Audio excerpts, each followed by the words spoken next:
The Republic of San Marino supports the priority of your program and ensure you, Madam President, full cooperation in all works of the General Assembly. I would also like to extend my special thanks to Secretary General Antonio Guterres for his energy and determination in leading the United Nations in these difficult and challenging times. Madam President, we are meeting at a moment of profound global transformation. The global order is undergoing fundamental shift, impacting trade, technology, and international cooperation. In such time, the enduring value of a rule-based multilateral system becomes even more critical. The 80th anniversary of our organization provides an opportunity for the United Nations membership to reflect on the enduring significance and relevance of the Charter of the United Nations. As geopolitical dynamics change and new global challenges emerge, this year's general debate must train our collective reaffirmation of the spirit of San Francisco and the founding principle of the United Nations enshrined in the Charter. Our meeting in the General Assembly not only honors the legacy of the United Nations, but also regenerate the continued cooperation in the pursuit of a more peaceful, just, and sustainable world. Madam President, unfortunately, the search of a peace remains as urgent today as it was in 1945, emphasizing the need for renewed commitment, collective action, and stronger multilateral effort. Conflict continues to rise in different parts of the world, inflicting immense human suffering and devastation. If we want that the United Nations remain a light of hope for those who are experiencing the despair of the war, we must advance our strategy for prevention, mediation, and resolution conflict. We acknowledge the essential role of the UN in delivering life-saving assistance and protection to millions of people in countries and areas that are enduring conflict, such as the Horn of Africa, the occupied Palestinian territory, including East Jerusalem, the Sudan, Ukraine, Yemen, and beyond.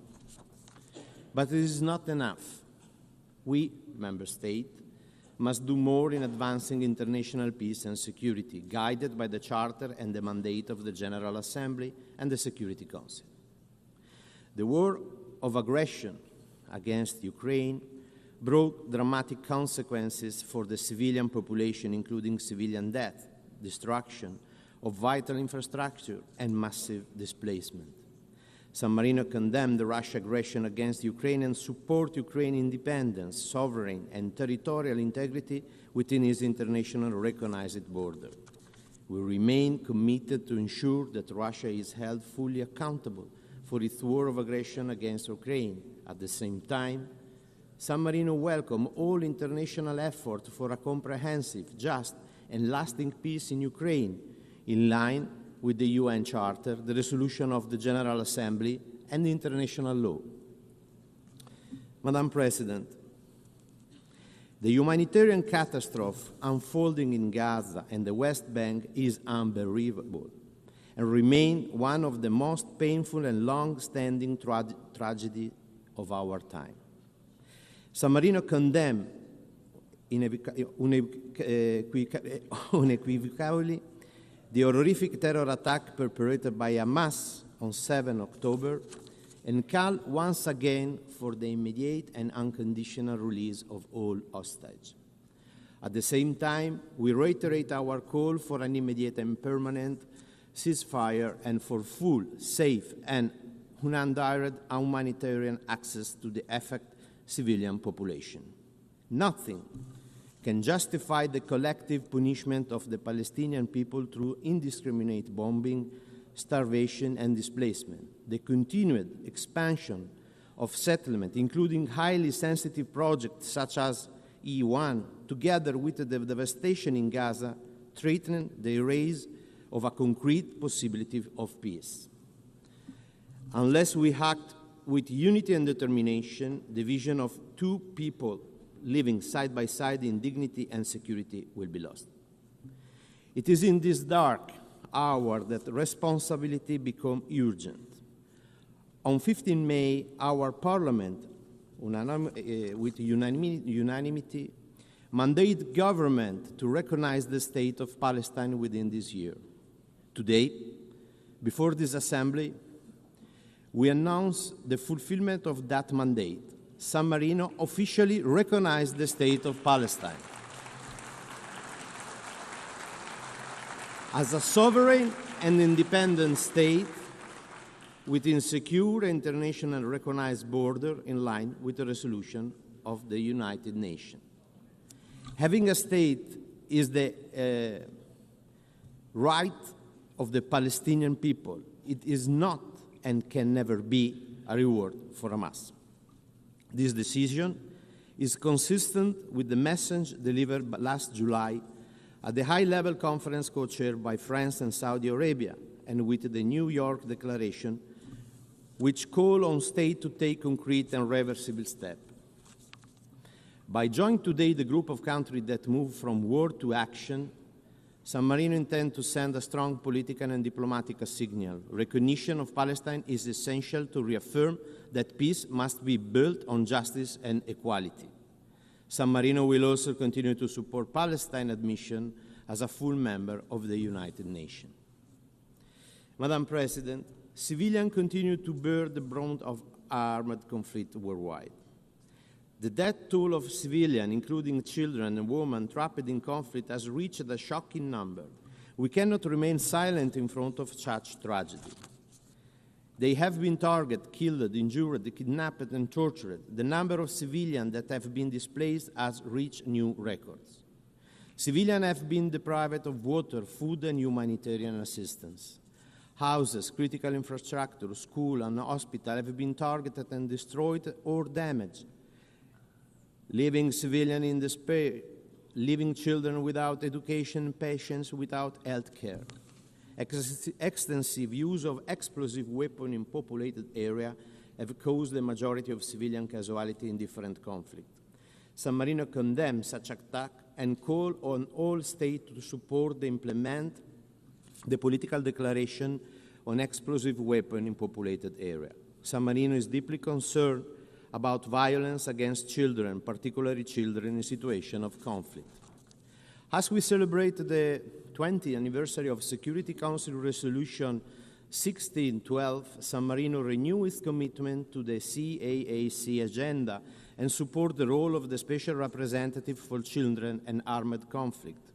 We are particularly worried about the high number of grave violations against children that have been reported, the denial of humanitarian access, killing and maiming of children, and the recruitment and use of children, abduction, rape, and other forms of sexual violence.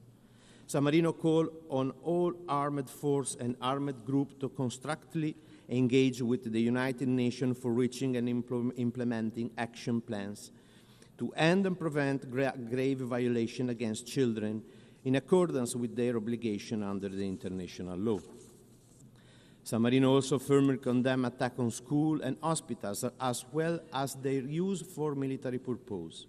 We reiterate our support for the Safe School Declaration. Educational facilities should be a safe place for all children, students, and teachers. We call on all member states to ratify the optional protocol to the Convention on the Right of the Child on the involvement of children in armed conflict. We also encourage all parties to support other important tools, such as the Paris Principle and Commitment and the Vancouver Principle. San Marino reiterates the importance of accountability for all violation against children. Impunity for the perpetrator of grave violation is not acceptable. The international community has the duty not only to stop and prevent this violation, but also to assist child victims and to work for their reintegration. Regrettably, violence has increased also against the humanitarian actors and journalists. Humanitarian personnel and aid workers are being killed in unprecedented numbers. Attacks against humanitarian personnel, aid workers, and journalists must end, and they are illegal and unacceptable. San Marino firmly condemns such attacks and cannot remain silent against the fact that impunity is becoming the new normal. Attack on humanitarian personnel cannot be tolerated. San Marino has recently endorsed the Declaration for the Protection of Humanitarian Personnel, developed by Australia with a group of countries. This declaration demonstrates a strong political will to protect humanitarian personnel and to uphold compliance with international law. The urgency and uncertainty underpinning the current international context are jeopardizing progress towards sustainable development. San Marino is concerned about the crises that are precluding progress on the SDG, particularly where terrorism, regional conflict, acts of aggression are unraveling year of achievement. Sustainable development must remain high on our agenda. The Pact for the Future, adopted last year, is a crucial opportunity to reinvigorate multilateralism and turbocharge the SDG and the 2030 Agenda. We believe that monitoring and evaluating the Pact is a decisive part of the implementation, as it not only enables to access progress, identify gaps, and make the necessary adjustment, but also help ensure that our collective commitment lead to tangible results. With the 2030 Agenda as our collective roadmap, we must act to reverse the current backsliding in the implementation of the SDG. These include enhanced mobilization of financial resources from all sources in order to contribute to eradication of poverty, social inclusion, stronger partnership, and a collective commitment to leave no one behind. Financing for sustainable development remains an essential priority. San Marino welcomed the Seville commitment adopted at the 4th International Conference on Financing for Development, concluded in Spain, which promote investment in sustainable development, address the debt crisis afflicting many of the world's poorest countries, and give developing countries a stronger voice in the international financing architecture. We need to strengthen a rule-based and equitable financial system that ensure a more effective and inclusive global economic governance. We are concerned by the multiple interlinked crises that are punishing our world over the brink, especially developing countries. The triple planetary crisis of climate change, biodiversity loss, and pollution must remain at the center of the UN agenda. Climate change and environmental degradation lead to increased instability and conflict, as well as to human suffering, lack of sufficient accessible fresh water, food insecurity, internal displacement, and forced migration. An urgent collective action is required to fully implement the Paris Agreement and keep the 1.5 degree temperature goal within reach. We must accelerate the transition away from fossil fuel and ensure a global, just, and inclusive green energy transition. Halting and reversing biodiversity loss and reducing pollution must remain solid priority of the UN, as healthy ecosystems are vital for achieving the SDG. Malnutrition, unhealthy diets, unsustainable agriculture, and most alarming, the threat of famine caused primarily by ongoing conflict and negative consequences of climate change take a terrible toll on human suffering. Addressing food security must also be at the core of the work of the UN. In this context, San Marino firmly believes that the fight against food loss and waste will contribute to promote food security and welcome all the initiatives aiming at developing awareness in such responsible behaviors. Madam President, since the foundation of the UN, significant progress has been made in advancing the promotion and protection of human rights, but inequality and backsliding persist. The world continues to witness persistent violation of human rights. In 2025, 30 years after the adoption of the Beijing Declaration and Platform for Action, gender equality remains one of the world's greatest challenges and most transformative opportunities. It is extremely important to address the root of gender inequality alongside the effort to combat gender-based violence in all its forms. San Marino supports women, youth, and vulnerable groups' equal, full, effective, and meaningful participation in all spheres of public and political life. We support the Declaration of Future Generation adopted last year at the Summit of the Future, which aimed to unleashing future generation full potential through the all and inclusive and equal access to quality education. San Marino believes it is essential to safeguard the human rights and digital age. In this respect, the Global Digital Compact is an important tool that underscores our collective commitment to bridging the digital divide and promoting digital inclusion, creating a more equitable and sustainable future, and finally ensuring that digital technology are used for the benefit of all humanity. Moreover, the establishment of an independent international science panel on AI and on the global dialogue on artificial intelligence governance are fundamental to promote scientific understanding of AI and to ensure inclusive multi-stakeholder discussion on this matter, that it will contribute to building the UN membership capacity by fostering shared knowledge, common understanding, and pooled experience, equally benefiting the stakeholders, particularly from developing countries. We are worried about the risk related to new technology in the military domain. The rapid advance in artificial intelligence have led to concerning level of autonomy in conflict. Artificial intelligence has been used in conflict to select target and make decisions over life or death. San Marino believes that meaningful human control must be retained over such a decision guided by international law and ethical principles. San Marino is also worried about the enlargement and upgrading of nuclear arsenal, aimed at escalating global tension. The threat of nuclear weapon use continues to pose an existential risk to humanity. Furthermore, we are witnessing an unprecedented rise in global military expenditure. We are working on a dangerous and unpredictable path. We need to redirect our effort on multilateral system, renewing our commitment to peace through diplomacy.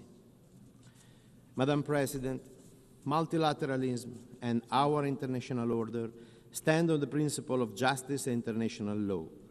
However, in this recent year, we have witnessed a progressive erosion of international law and the rule of law. San Marino believes in the principle that the true rightness is based on fairness and ethics, not on brute force.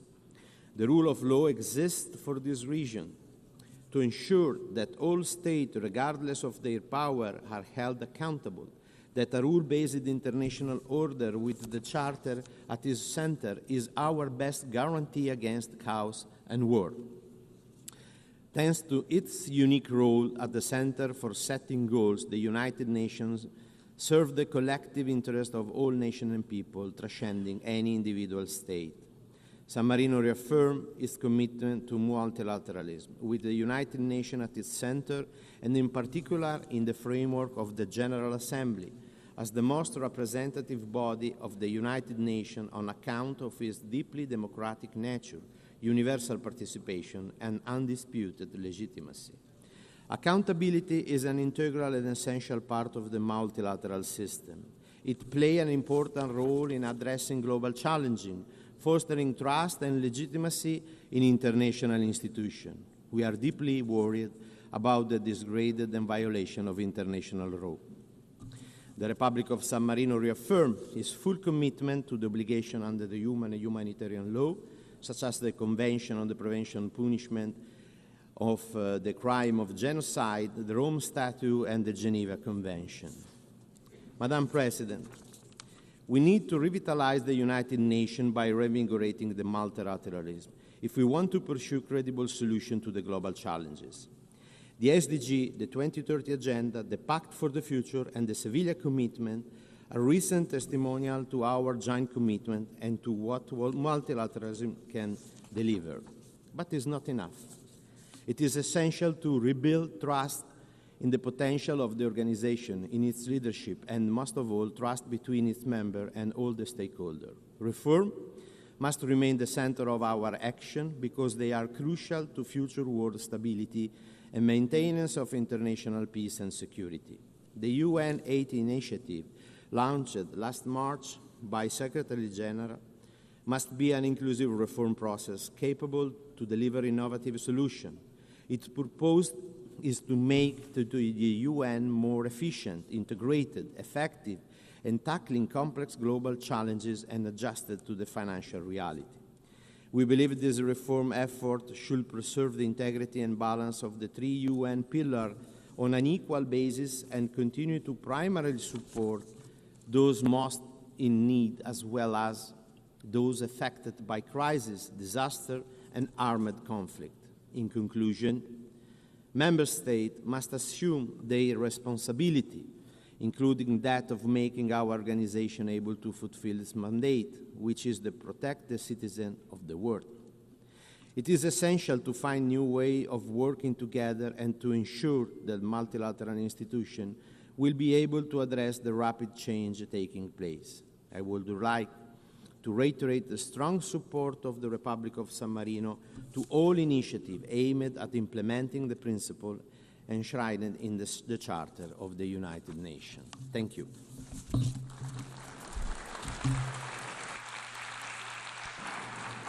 أشكر معالي وزير الخارجية I thank His Excellency, Minister for Foreign Affairs, Political Affairs, International and Economic Cooperation in San Marino.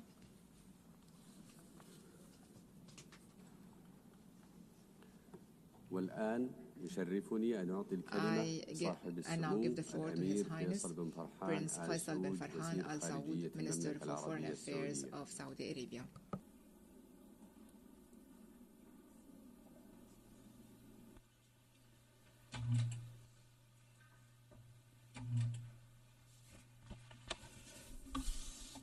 بسم الله الرحمن الرحيم. In the name of Allah, the most gracious, the most merciful. معالي رئيس الجمعية العامة للأمم المتحدة، معالي الأمين العام للأمم المتحدة، الحضور الكرام، السلام عليكم ورحمة الله وبركاته. نود في البداية أن نهنئ معالي السيدة أنارينا بيربوك لانتخابها رئيسة للدورة 80 للجمعية العامة للأمم المتحدة. ونشكر معالي السيد فيلمونتيان على جهوده المبذولة خلال رئاسته للدورة السابقة.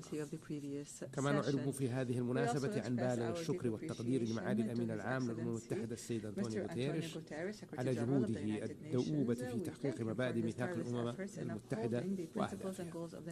سيد الرئيس، تفتخر المملكة العربية السعودية بكونها عضوا مؤسسا لهذه المنظمة، وهي تبذل كل ما في وسعها لترجمة مبادئ الميثاق إلى واقع ملموس عبر ترسيخ احترام القانون الدولي وتعزيز الأمن والسلم الدولي ودعم التعاون متعدد الأطراف، انطلاقا من إيمانها العميق بأهمية دور المنظمة في عالمنا اليوم. وتحرص المملكة على تحقيق مقاصد ميثاق الأمم المتحدة بالإسهام في الاستجابة للنداءات الإنسانية، ولم تألو جهدا في مد يد العون والعطاء حتى تجاوز ما قدمته من مساعدات وإعانات 141 مليار دولار أمريكي، واستفاد منها 174 دولة. سيد الرئيس، مع وصول المنظمة إلى عامها 80 نؤكد الحاجة الملحة لأن تصبح أكثر قدرة وكفاءة على مواكبة التطورات وإيجاد المقاربات اللازمة لحل الأزمات ووضع حد للصراعات، وأن لا تحيد عن الأهداف التي أنشئت من أجلها، خاصة فيما يتعلق بحفظ السلم والأمن ودون ازدواجية أو انتقائية. إن المعاناة التي يشهدها الشعب الفلسطيني والأزمة الإنسانية غير المسبوقة في قطاع غزة، والتي صنفت رسميا حالة مجاعة وفق تقرير التصنيف المرحلي المتكامل للأمن الغذائي IPC، تتنافى مع مبادئ الميثاق والقانون الدولي والقانون الإنساني الدولي في ظل الممارسات الوحشية التي تقوم بها سلطات الاحتلال دون رادع من تجويع وتهجير قسري وقتل ممنهج في تجاهل تام لحقوق الشعب الفلسطيني التاريخية والقانون في أرضه، وسعيا لطمس حقوقه المشروعة، مما يحتم علينا جميعا التحرك الجاد لوقف العدوان وضمان الوصول المستدام للمساعدات الإنسانية. سيد الرئيس، لقد آن الأوان لإيجاد حل عادل ودائم للقضية الفلسطينية في lasting solution for the Palestinian issue. Military escalation will not achieve peace or security. The continued handling of the question of Palestine outside the frameworks of law and international legitimacy is what prolonged the violence and deepened the suffering. نؤكد أهمية تحمل Saudi Arabia المجتمع stresses الدولي the need for the مسؤولياته international community to shoulder its responsibilities to put an end to this tragedy and achieve sustainable peace through the two-state solution as the only path that would guarantee the security of all countries in the region. The failure of the international community to take firm action to end the Israeli aggression and violation will only cause further instability and insecurity regionally and globally. Such an action will leave grave consequences and will have grave consequences and will escalate war crimes and acts of genocide. بادرت المملكة بالتعاون مع مملكة النرويج والاتحاد الأوروبي بإطلاق التحالف الدولي لتنفيذ حل الدولتين، كما ترأست مع الجمهورية الفرنسية مؤتمر الدولي لرفيع المستوى بشأن التسوية السلمية للقضية الفلسطينية وتنفيذ حل بما يشكل مسارا تنفيذيا واضحا لحل الدولتين يفضي إلى إنهاء الاحتلال والصراع. وستكمل المملكة جهودا الحديثة للوصول إلى تجسيد الدولة الفلسطينية المستقلة على حدود عام 1967 وعاصمتها القدس الشرقية وفقا للقرارات الشرعية الدولية ومبادرة السلام العربية وحل الدولتين. وفي هذا الإطار تشيد المملكة بالدعم الدولي الذي شهد المؤتمر الدولي رفيع المستوى بشأن التسوية السلمية للقضية الفلسطينية وتنفيذ حل الدولتين، كما تشيد المملكة باعتماد الجمعية العامة للأمم المتحدة إعلاناً بشأن التسوية السلمية by an overwhelming majority of the New York Declaration on the peaceful settlement of the question of Palestine, the two-state solution, and the establishment of an independent Palestinian state. We welcome the growing number of countries recognizing the state of Palestine, including France, the UK, Canada, Australia, Portugal, Malta, Belgium, Luxembourg, Monaco, Andorra, and San Marino. باعتبار ذلك خطوة مهمة نحو تكريس حل الدولتين وتعزيز مسار السلام العادل والدولي. وتدعو جميع الدول إلى الاعتراف بدولة فلسطين واستمرار دعم مسار تنفيذ حل الدولتين والالتزام بالقانون الدولي وترسيخ الأمن والسلام في المنطقة والعالم. ولا يفوتنا بإشادة توجه السلطة الوطنية الفلسطينية لإجراء إصلاحات مهمة وهم يستحقوا المزيد من الدعم والتمكين من قبل المجتمع الدولي. نؤكد حرصنا على العمل المشترك القائم على الاحترام المتبادل وترسيخ قواعد القانون الدولي بما يعزز الثقة المتبادلة ويوفر أساسا راسخا للأمن والاستقرار والتنمية المستدامة. وتؤكد المملكة في هذا السياق استمرار سعيها نحو تعزيز علاقات حسن الجوار واحترام سيادة الدول والإسهام في جهود خفض التصعيد والتهدئة تعزيزا للأمن والاستقرار في المنطقة والعالم. ومن هذا المنطلق أكدت المملكة إدانتها الاعتداء الإيراني على دولة قطر الشقيقة الذي جاء مناقضا لما نسعى إلى ترسيخ بالمعاقات حسن الجوار، كما تدين المملكة بشدة الاعتداءات الإسرائيلية المتواصلة في المنطقة وآخرها العدوان السافر على دولة قطر الشقيقة والذي يتطلب تحركا دوليا لمواجهة هذه الاعتداءات واتخاذ إجراءات دولية لإيقاف إسرائيل وردعها عن ممارسة أعمالها الإجرامية في زعزعة أمن المنطقة واستقرارها. وانطلاقا من اقتناعنا الثابت بأهمية الأمن والاستقرار الإقليمي ومنع سباق التسلح النووي في منطقتنا، تشدد المملكة على ضرورة الالتزام بمنظومة منع الانتشار وصولا إلى منطقة خالية من أسلحة الدمار الشامل في الشرق الأوسط مع احترام حق الدول في الاستخدام السلمي للطاقة النووية وفق الضوابط الدولية.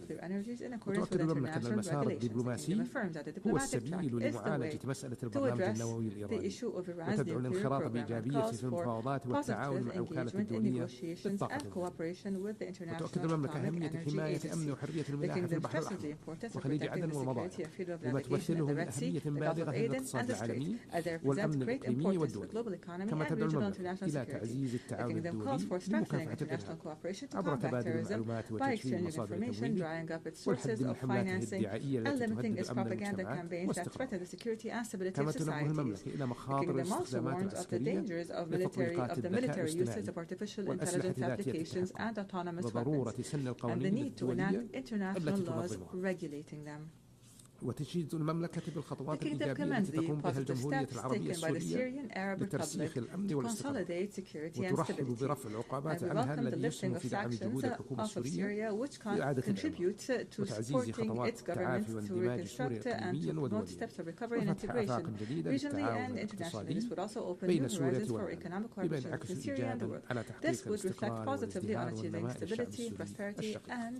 وتشدد المملكة على ضرورة وقف الاعتداءات الإسرائيلية المتكررة المتكررة على الأراضي السورية ودعمها لكل ما يسهم في ترسيخ أمن سوريا واستقرارها واحترام سيادتها ووحدة أراضيها وعدم التدخل في شؤونها الداخلية وتجدد المملكة حرصها على استعادة أمن الجمهورية اليمنية واستقرارها وتؤكد أهمية التوصل إلى حل سياسي شامل ودعمها للجهود الأممية والقرارات الدولية التصل كما تواصل المملكة مساعيها لدعم الاقتصاد اليمني وتخفيف المعاناة الإنسانية وهي تعد أكبر المانحين للجمهورية اليمنية حيث تجاوز حجم مساعدات الغذائية والتنموية 27 مليار دولار أمريكي وقدمت المملكة مؤخرا دعما اقتصاديا للبنك المركزي اليمني بقيمة نصف مليار دولار أمريكي لمعالجة عجزه كما قدمت المملكة في 20 من الشهر الجاري دعما اقتصاديا تنمويا جديدا للجمهورية اليمنية بمبلغ 368 مليون دولار أمريكي تؤكد المملكة أهمية استقرار السودان وحدة أراضي وسلامة مؤسساته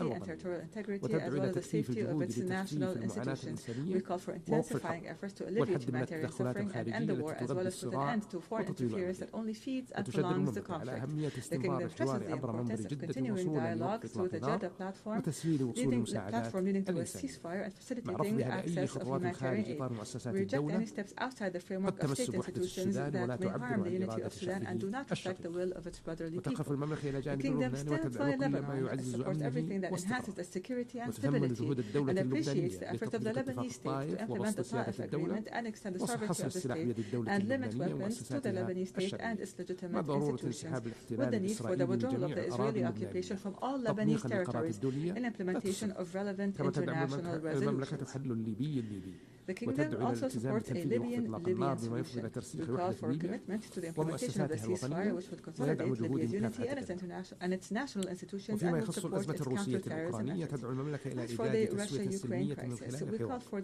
بما يحقق مصلحة جميع الأطراف وتؤكد استعدادها لمواصلة جهود الوساطة مستندا لموقفها المتوازن وعلاقتها الموثوقة وفي هذا الإطار استضافت المملكة محادثات سلام روسية أوكرانية ضمن مساعيها للتوصل لحل سياسي لهذا ويعزز الأمن والسلم الدولي وتشيد المملكة باستجابة باكستان والهند لجهود الدبلوماسية وتقريب الحكمة في التوصل لتحرير التوتر الدولي وتؤكد المملكة دعمها لحل الخلافات بالحوار وطرق السلمية انطلاقا من مبادئ حسن الجوار بما يحقق السلام والازدهار للبلدين وشعبه.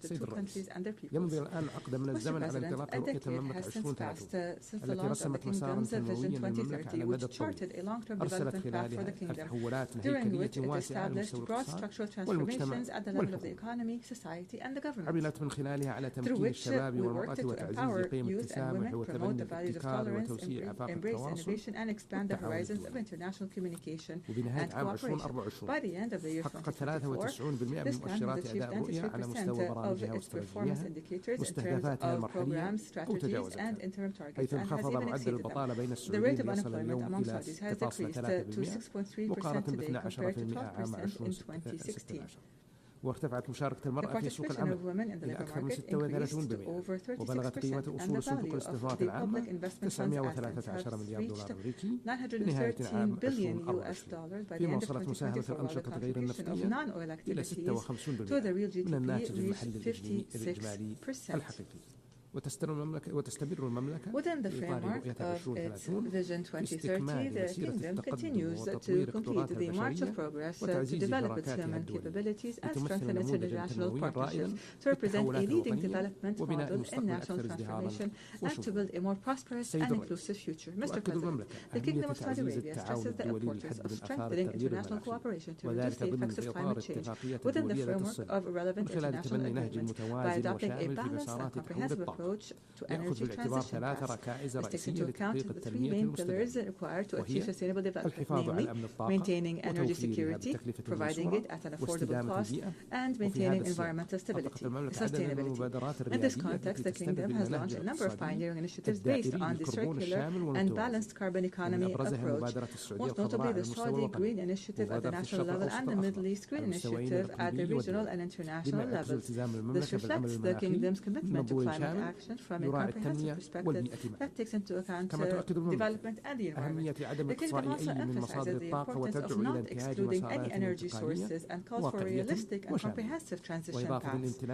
In addition to having advanced technologies that have enabled it to be one of the countries with the lowest carbon and methane emissions in oil and gas production, the Kingdom is playing a leading role in investing in hydrocarbon emissions management technologies, especially technologies for carbon capture, utilization, and storage, CCUS, which allows for the efficient use of resources while reducing the environmental impact, thus contributing to the protection of the global climate system. In the same context, the Kingdom is investing in all innovative technologies that contribute to reducing and addressing greenhouse gas emissions, including the expansion of renewable energy projects, increasing energy efficiency, and the production of clean hydrogen, including green hydrogen, along with nature-based solutions such as large-scale afforestation and the protection of terrestrial and marine ecosystems, confirming the Kingdom's commitment to sustainable development and achieving a balance between development and the climate. Mr. President, as part of the Kingdom of Saudi Arabia's commitment to ensuring the sustainability of water resources and making them available to all, His Royal Highness Prince Mohammed bin Salman bin Abdul Aziz Al Saud, Crown Prince and Prime Minister, announced the establishment of the Global Water Organization based in Riyadh with the aim of developing international cooperation to address water challenges in an integrated manner through the exchange of experiences and the promotion of empowerment, innovation, and research and development. This would contribute to putting water issues at the top of the international agenda. The Kingdom has provided more than $6 billion of funding to countries on 4 continents to support their water projects. The Kingdom looks forward to contributing to the achievement of the Sustainable Development Goals aimed at ensuring water availability and achieving a comprehensive impact that paves the way for a safe and sustainable water future for all.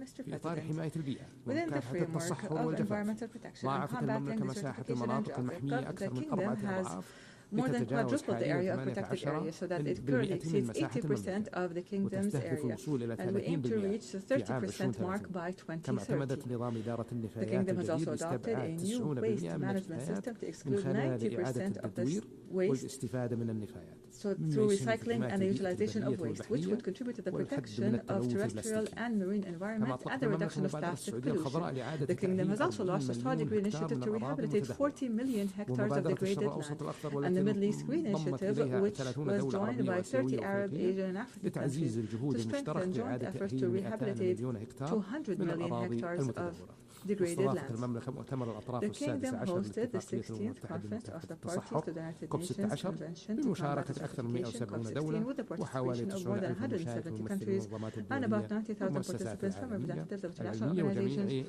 scientific institutions, civil society associations, and the private sector. The conference witnessed the launch of dozens of initiatives, the most important of which are the Early Warning of Dust Storms Initiative and the Business Sector for Earth Initiative to enhance the role of the private sector in land conservation, and the Riyadh Global Partnership Initiative to enhance drought preparedness in 74 countries around the world, which is the first global initiative of its kind concerned with proactive preparedness for drought before it occurs. During the conference, regional financial institutions announced an allocation of $12.5 billion to reduce land degradation and the effects of drought. In conclusion, Mr. President, the Kingdom believes that we have no choice but to work hard and responsibly with our partners in the international community to consolidate the principles of mutual respect and strengthen the rules of international law in a way that contributes to building trust between countries and would avoid the scourge of conflict for future generations. We believe that the path to a more stable and prosperous world passes through sincere cooperation and constructive dialogue and joint action for the security and sustainable peace for all. May God's peace and blessings be upon you.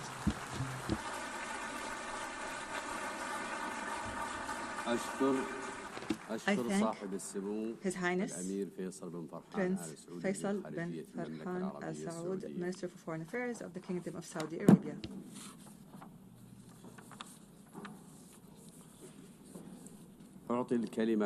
I now give the floor to His Excellency Viviane Balakrishnan, Minister for Foreign Affairs of Singapore.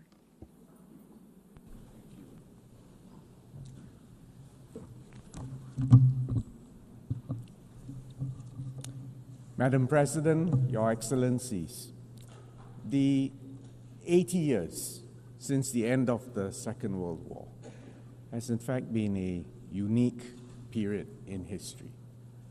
The first half of the 20th century was amongst the bloodiest periods known to mankind. However, the victors of World War II were most unusual.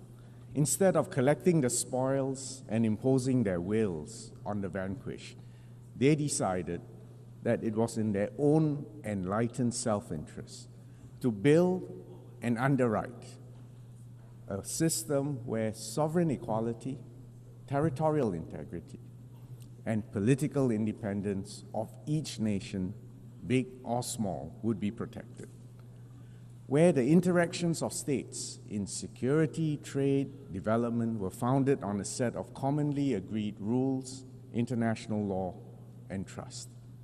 The ultimate goals were peace and prosperity and progress for all. And the centerpiece of this was the United Nations and the UN Charter. The UN Charter that provided the framework to govern interactions between sovereign states. The International Court of Justice stood as the principal judicial organ of the UN, offering states a forum to settle disputes under the rule of law peacefully. For small states, it was a world that operated on principles and international law, where might did not make right.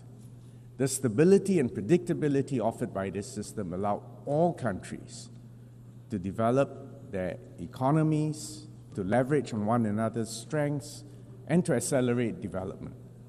There was unparalleled dissemination of technology, of ideas, and intellectual property.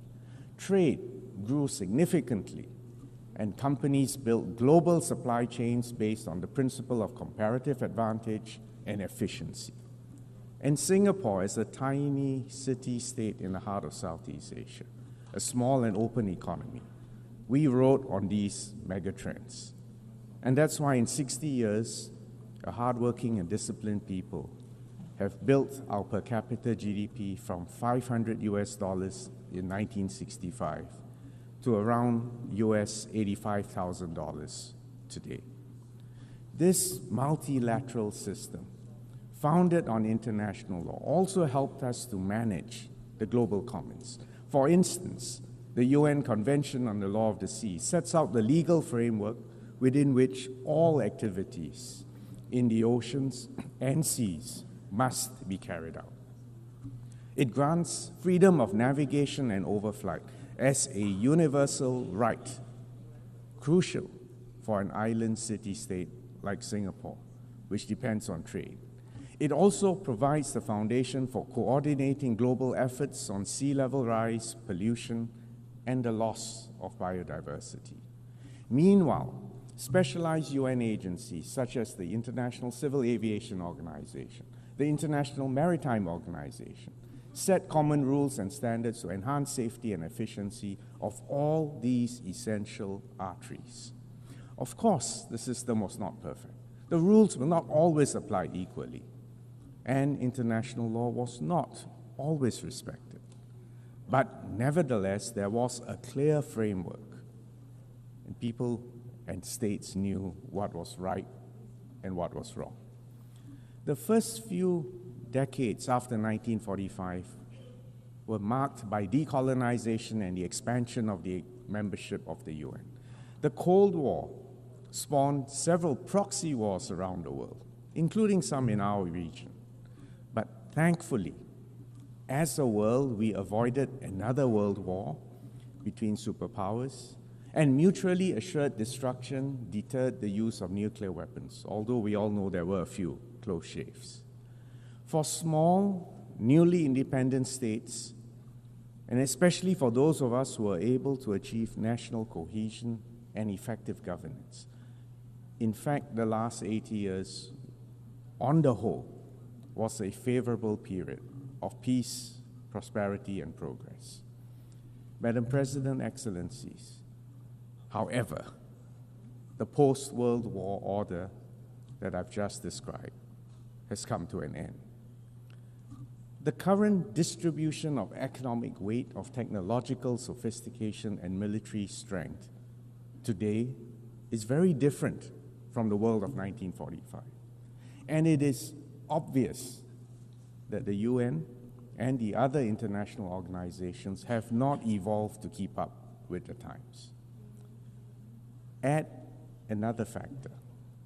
The primary underwriters of the old world order have now decided to take a more transactional, a narrower view of their national interests, and are less willing to provide public goods. And the sharper strategic contest between superpowers has also made them less able to cooperate, less able to underwrite, less able to manage the global commons. Consequently, today the world has become more turbulent, more uncertain, and in some places more violent. The erosion of respect for the principles of the UN Charter, the egregious violations of international law and of international humanitarian law have unfortunately become more common, as have violations of sovereignty and territorial integrity. The current wars which we all witness in the Middle East, in Ukraine, and parts of Africa reflect this tragedy. In all conflict zones, too many innocent lives are lost, preventable famines occur, and impunity abounds. The humanitarian situation in Gaza is dire and shocking. Singapore hopes there will be an immediate ceasefire, an immediate and unconditional release of all hostages, and for immediate access to humanitarian aid, food, and medical care for the civilians in Gaza.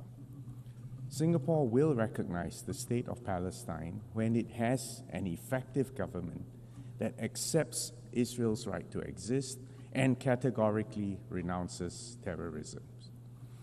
Singapore cannot recognize any unilateral annexation of occupied territory because this would be a flagrant breach of international law. And if the situation continues to deteriorate, or if Israel takes further steps to extinguish a two-state solution, we will then have to reconsider our position on when to recognize a Palestinian state. In the Ukraine, a permanent member of the Security Council has to comply with the UN Charter. And we must not forget the victims in Sudan and other conflict zones throughout the world. Madam President, Excellencies, these geopolitical shifts have also disrupted the multilateral trading and economic system. Decades of progressive trade liberalization and investments expanded opportunities and prosperity all over the globe. But today those are at risk. The tariffs, the export controls are being used as levers to secure unilateral advantage, including sometimes to address non-trade related issues. The repudiation of the principle of most favored nation. This is a principle which is a cornerstone of the WTO and GATT systems, erodes a transparent, rules-based multilateral system and giving way to a system where trade agreements approximate bilateral arm wrestling matches. And it's obvious that this will be to the detriment of small and trade-dependent states everywhere. In such a fragmented world, we risk compounding the tragedy of the commons because collective action for long-term good becomes even more elusive. And climate change and pandemics are existential problems that no single country can resolve on its own. And if I may add, all of us need to base our decisions on scientific evidence and a commitment to fairness, both to current and future generations. Notwithstanding this prevailing pessimism, Singapore believes that the multilateral system and international law, underpinned by the UN, still remains the best way to uphold global peace and prosperity in a fair and inclusive way. As a small state, we cannot afford to be passive or fatalistic and pessimistic. In fact, we're here to call on all of us to double down on multilateralism founded on international law. Even small states and middle powers have agency, and we have strategic autonomy to collectively protect our long-term national interests and the global commons. And Singapore will support the UN80 process to strengthen this institution and the multilateral system. The good news is that actually the multilateral system still works. And let me cite a few success stories. The BBNJ treaty agreement will enter into force on the 17th of January 2026. Earlier this week, we exceeded the 60 ratifications necessary to bring it into force. It is a legally binding treaty to conserve and to sustainably use marine biodiversity beyond national jurisdiction. And we congratulate Ambassador for International Law, Rina Lee from Singapore, who presided over these very difficult negotiations that led ultimately to a consensus, and I emphasize the word consensus adoption of the historic BBNJ agreement in June 2023. In July, to cite another example, we achieved consensus on the final report of the open-ended working group on cybersecurity, which strengthened the normative framework for responsible state behavior in cybersecurity. We also agreed to establish the global mechanism on cybersecurity as a permanent home for this work at the UN. Mr. Berhan Ghafor, our PR of Singapore to the UN, had the honor and the burden of chairing this open-ended working group over the past 5 years. To give you a third example, in 2024, 2 World Intellectual Property Organization treaties on IP and the genetic resources and the associated traditional knowledge and the Riyadh Design Law Treaty were concluded under the leadership of Mr. Darren Tang. These 3 examples demonstrate that even in these fractious times, it is possible to come together to manage our global commons and to achieve agreement and consensus. Now, this does not mean that we will always reach agreement on every issue, but it is vital that the UN remains an arena for continued dialogue and discussions so that compromises can be reached, solutions can be found for even the most hotly contested issues. The key to the multilateral system for small states is international law. And on this note, I'm proud to share that Singapore will nominate Ambassador Rina Lee as a candidate for the International Court of Justice, which is the principal judicial organ of the UN. Our nomination underscores Singapore's deep commitment to upholding international law and support for the ICJ. If elected, Ambassador Lee will be only the second person, and in fact the first woman from Southeast Asia to serve on this court.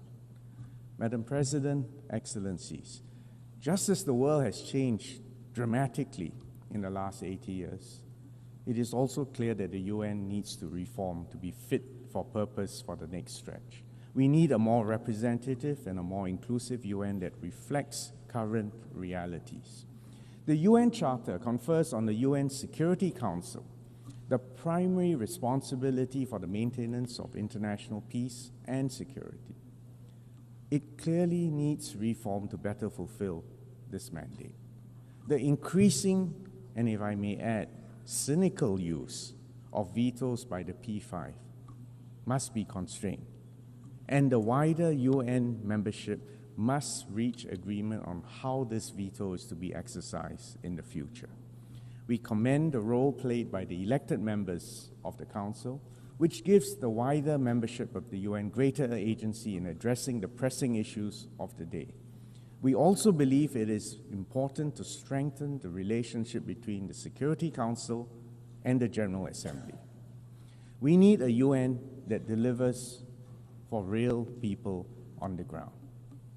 Clean water, education, pandemic preparedness, social mobility, jobs, education, and an international financial architecture that delivers stability and prospects of progress for all. These are the building blocks for sustainable development and human dignity. The commitments made at the Summit of the Future last year signal our collective resolve to implement the SDGs. The UN needs to be future-ready and to harness the potential of emerging technologies like AI as a force for good for all. Early and constructive and inclusive multilateral engagement is essential, and AI's transformative force can aid conflict prevention, peacekeeping, and humanitarian options, but you all know there are also downsides and dangers, and it requires guardrails so that it can be harnessed responsibly. Madam President, Excellencies, the first Foreign Minister of Singapore said it best 60 years ago in 1965, quote, "Despite cynics who focus attention on its many shortcomings, Singapore has faith in the future of the United Nations simply because without it, there is no worthwhile future for humanity," unquote. These words still ring true today. So together, let's ensure that this institution continues to serve as humanity's best hope for peace and prosperity for all of us. Thank you, Excellencies.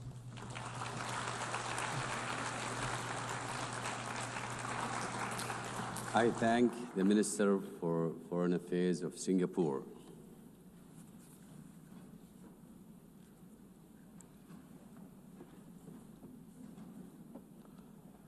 أعطي الكلمة الآن لمعالي السيد بدر بن حمد بن حمود أبو سعيدي وزير خارجية عمان. Foreign Minister of Oman.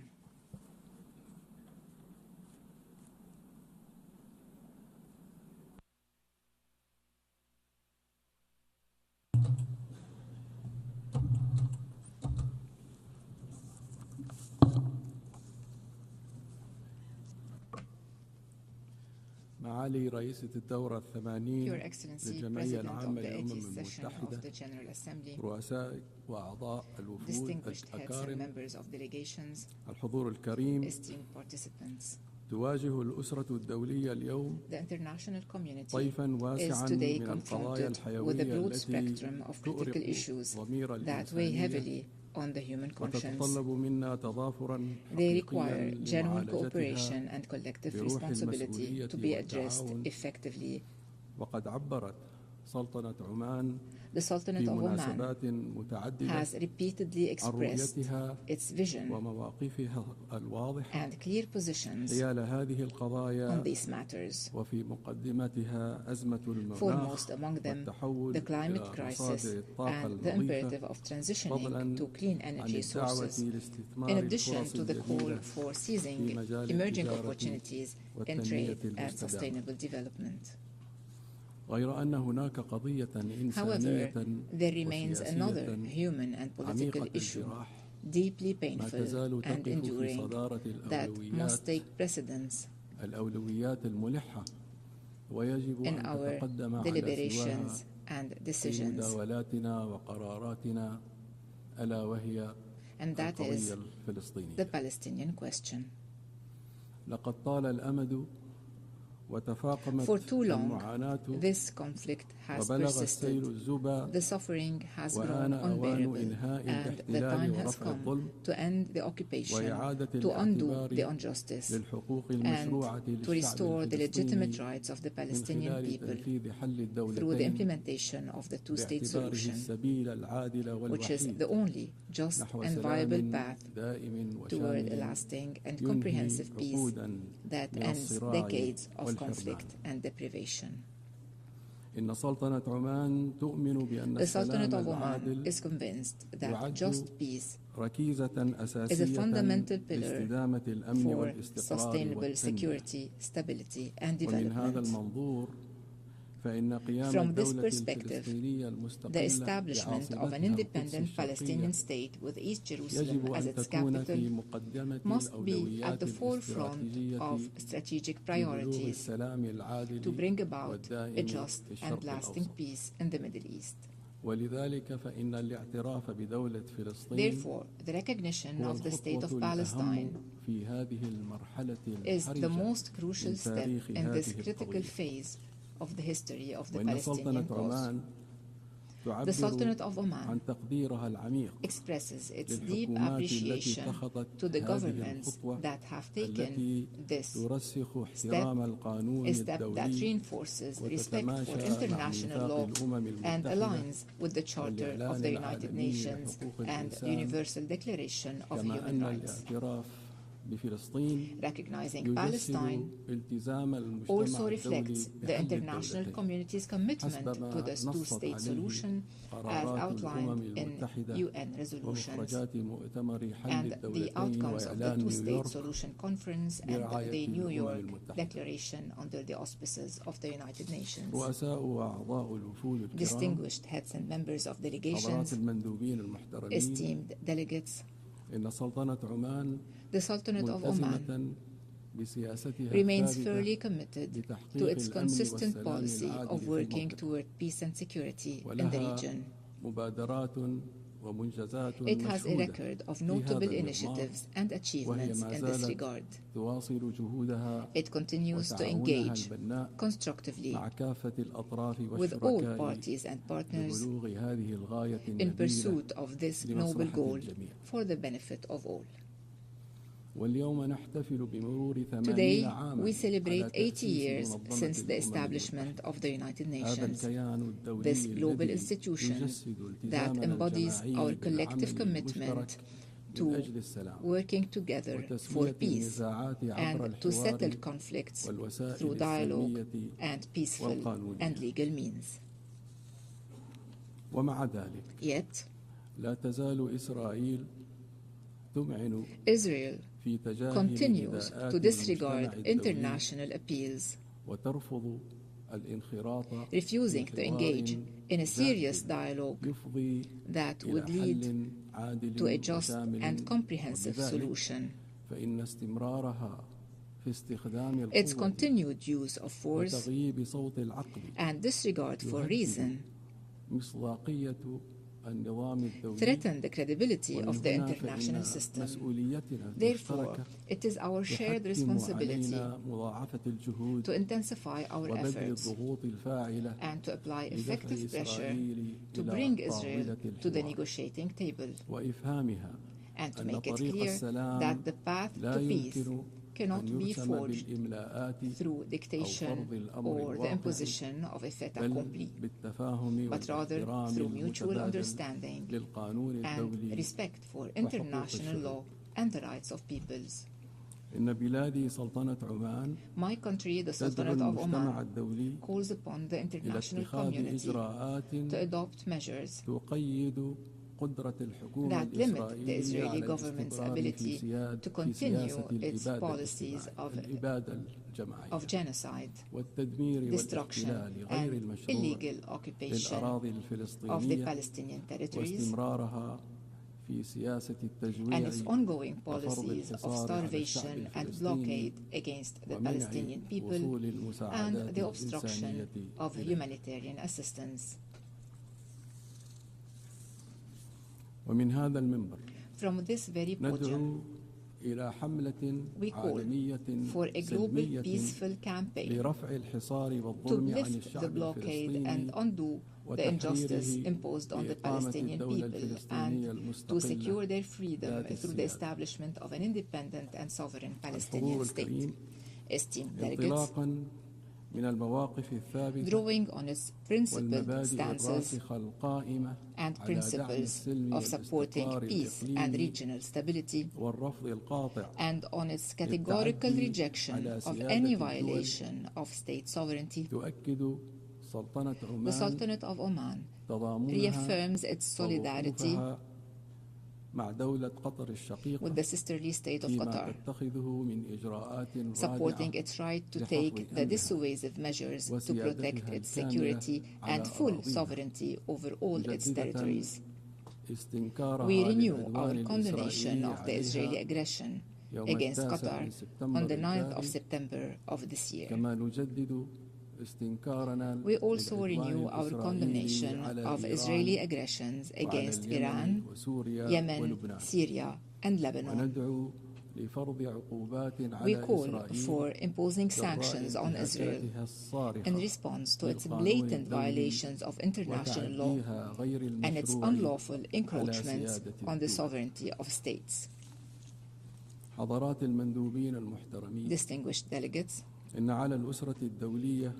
the international community, particularly the permanent members of the Security Council, must empower the Secretary General to fulfill his mandate in line with the purposes of the UN Charter, particularly in the areas of international peace and security. We must also cooperate with him to achieve the Sustainable Development Goals, especially those related to inclusive economic growth, job creation,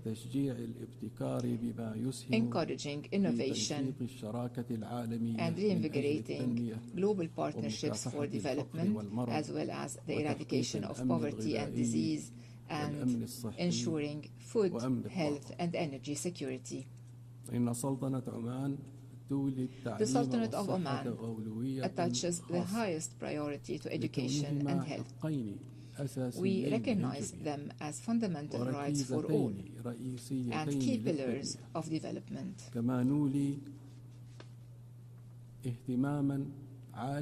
We also place high importance on digital transformation, artificial intelligence applications, innovation, industrial development, and strengthening social protection, justice, and job security. Moreover, Oman remains steadfast in its commitment to youth empowerment through education and knowledge. We acknowledge youth as the driving force behind development and innovation and the knowledge-based economy. We continue to work on creating and diversifying opportunities to allow youth to harness their skills and actively contribute to building the future. Esteemed participants, the world today is undergoing one of the most complex and difficult periods in modern history, marked by unprecedented convergence of global political, economic, and humanitarian crises.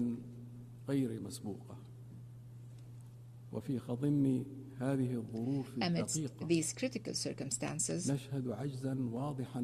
the international community is clearly unable to make decisive and effective decisions that could help de-escalate conflicts, alleviate human suffering, or address crises from a just and comprehensive perspective.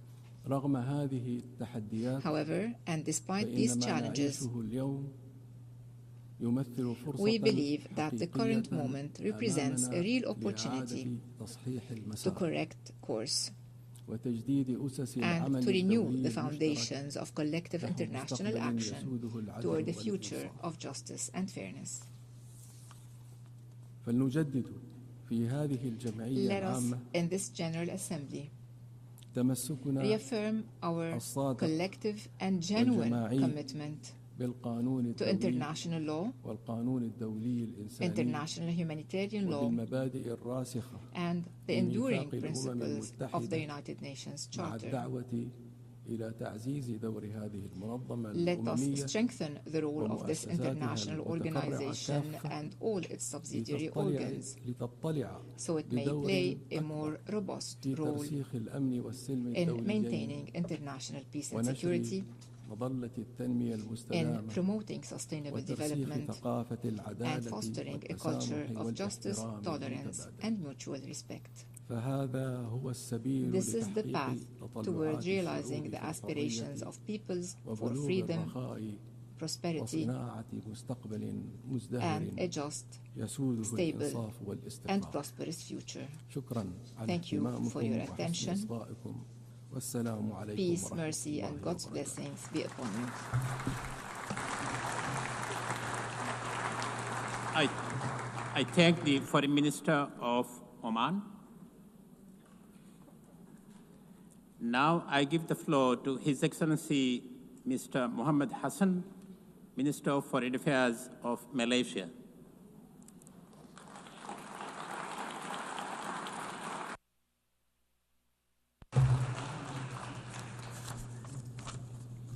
Bismillahirrahmanirrahim. Madam President, Your Excellencies, may I begin by congratulating President Annalena Baerbock on being elected as the President of the 80th session of the General Assembly. I also wish to thank His Excellency Philemon Yang for his leadership throughout the 79th session of the General Assembly. Madam President, it is now the 80th session of the General Assembly. Yes, 80 years since our dreams of bright future gave birth to the United Nations. Humanity has imagined the future in many ways. Among other things, we imagined that in some of its darkest version, information overload would numb critical thought while apathy take over. I fear that this has come to pass. 80 years after the end of the Second World War, we are watching in high definition as genocide unfolds around the world. 80 years, after all, after the fall of the empires, colonialism is still alive, armed, funded, and justified by some of the supposedly most liberal powers in the world. They have defended and supported the only party who has any real power in a conflict as it makes a fuss out of international law. As we approach the 80th anniversary of the United Nations, Madam President, I suppose I should say, congratulations. But today, that word rings hollow. Should we congratulate ourselves on our inability to bring an end to the occupation of Palestine? Or should we congratulate ourselves for allowing a rogue state to undermine our charter and our efforts? In Gaza, the clock is ticking, the bombs are falling, and the light is fading. We have failed at least 70,000 people. Israel can no longer hide behind its pretense of victimhood. From London to Dhaka, from Paris to Sydney, from Montreal to Kuala Lumpur, populations have spoken out in grief and outrage. More and more people are standing up for the truth that Israel is committing genocide in Gaza.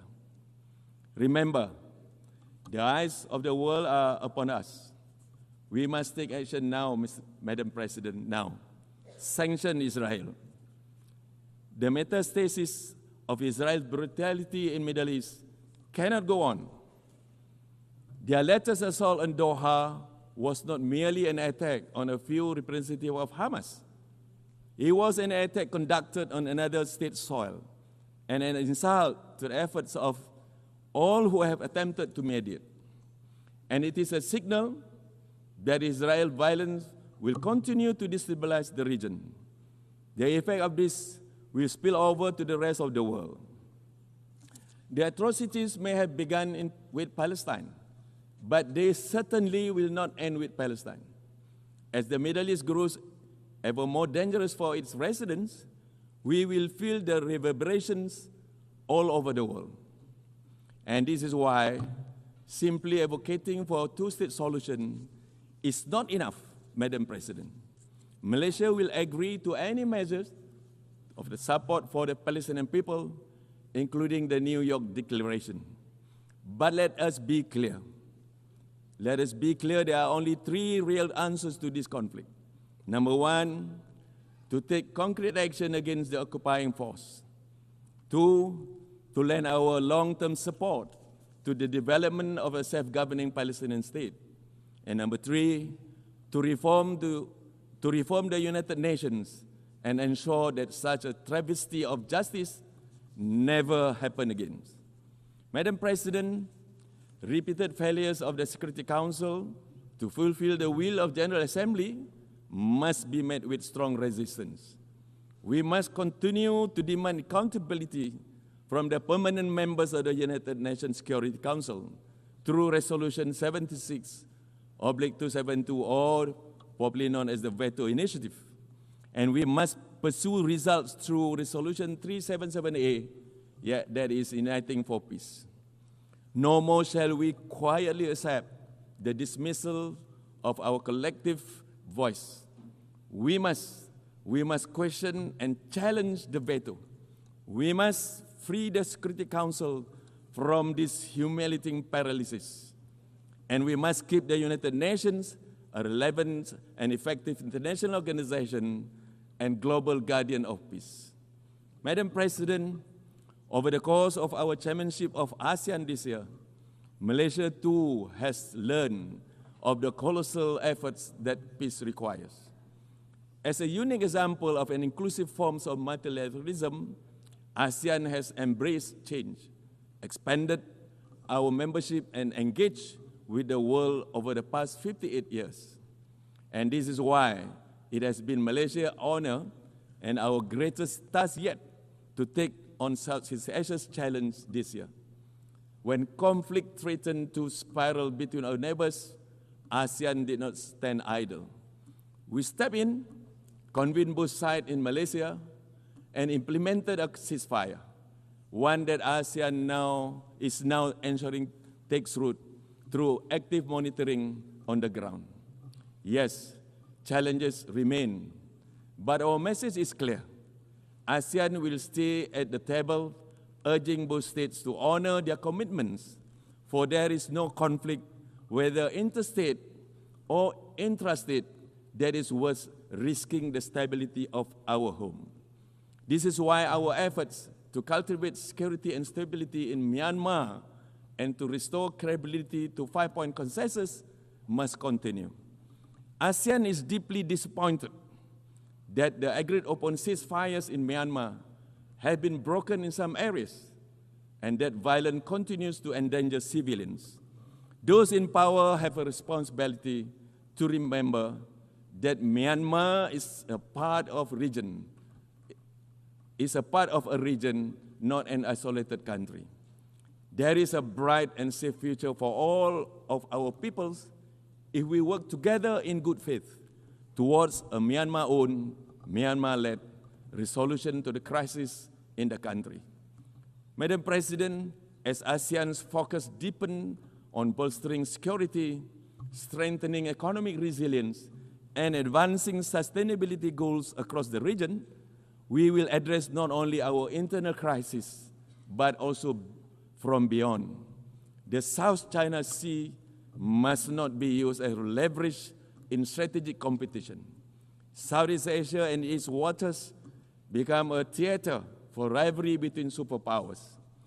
We therefore urge all parties to fully comply with UNCLOS and to avoid actions that could provoke miscalculation or conflict in the waters we share. We will also continue to champion the rights and the needs of the global South at large. Madam President, for far too long, the global South has borne the brunt of unequal economic policies that marginalize and prevent developing nations from participating fairly in the global economy. And today, the global South faces a staggering financing gap for sustainable development despite being home to the world's most vulnerable populations. The irony is painful, Madam President. We constitute the world's majority, yet remain unrepresented in decision-making, underserved in development financing, and sidelined in global governance. These imbalances must be corrected.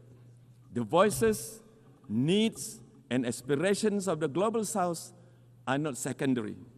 Remember this, we cannot build a fairer international order without the Global South at its center. Malaysia will continue to advocate for dignity, equity, and opportunity for all developing nations. Madam President, Excellencies, the UN has served the world for 80 years, but the world we live is in shifting beyond any recognition from what it was back then. The test that we now face is an existential one, for the question of Palestinians has haunted the UN for nearly its entire life. 80 years of the United Nations and 77 years of the ethnic cleansing of the Palestinians. I cannot emphasize this enough, Madam President. If we cannot resolve this, the citizens of the world will lose faith in us and the international order. Because there is no longer any way to deny that this is modern-day colonization. Only the formerly colonized have been able to see it for what it is since the start. It is a genocide. And it is a genocide dressed in the cape of Western tolerance.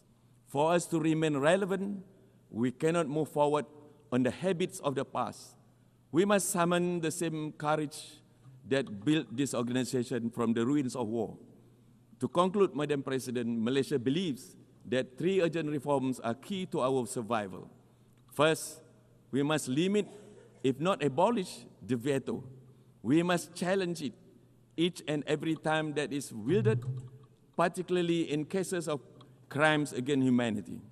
Second, authority must flow back to the General Assembly, and the most inclusive body, as the most inclusive body of this House, it should be allowed to serve as the conscience and voice of the world unimpeded.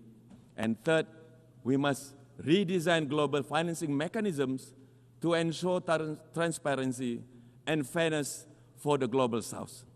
Reform is no longer a choice, it is our imperative. Madam President, to be better together, we must change together. Billions of lives depend on whether we succeed. Madam President, I thank you.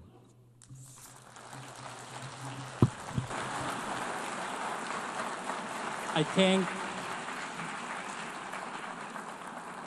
thank the Minister of Foreign Affairs of Malaysia. Now I give the floor to His Excellency Muhammad Ali Nafti, Minister of Foreign Affairs, Migration and Tunisians Abroad of Tunisia.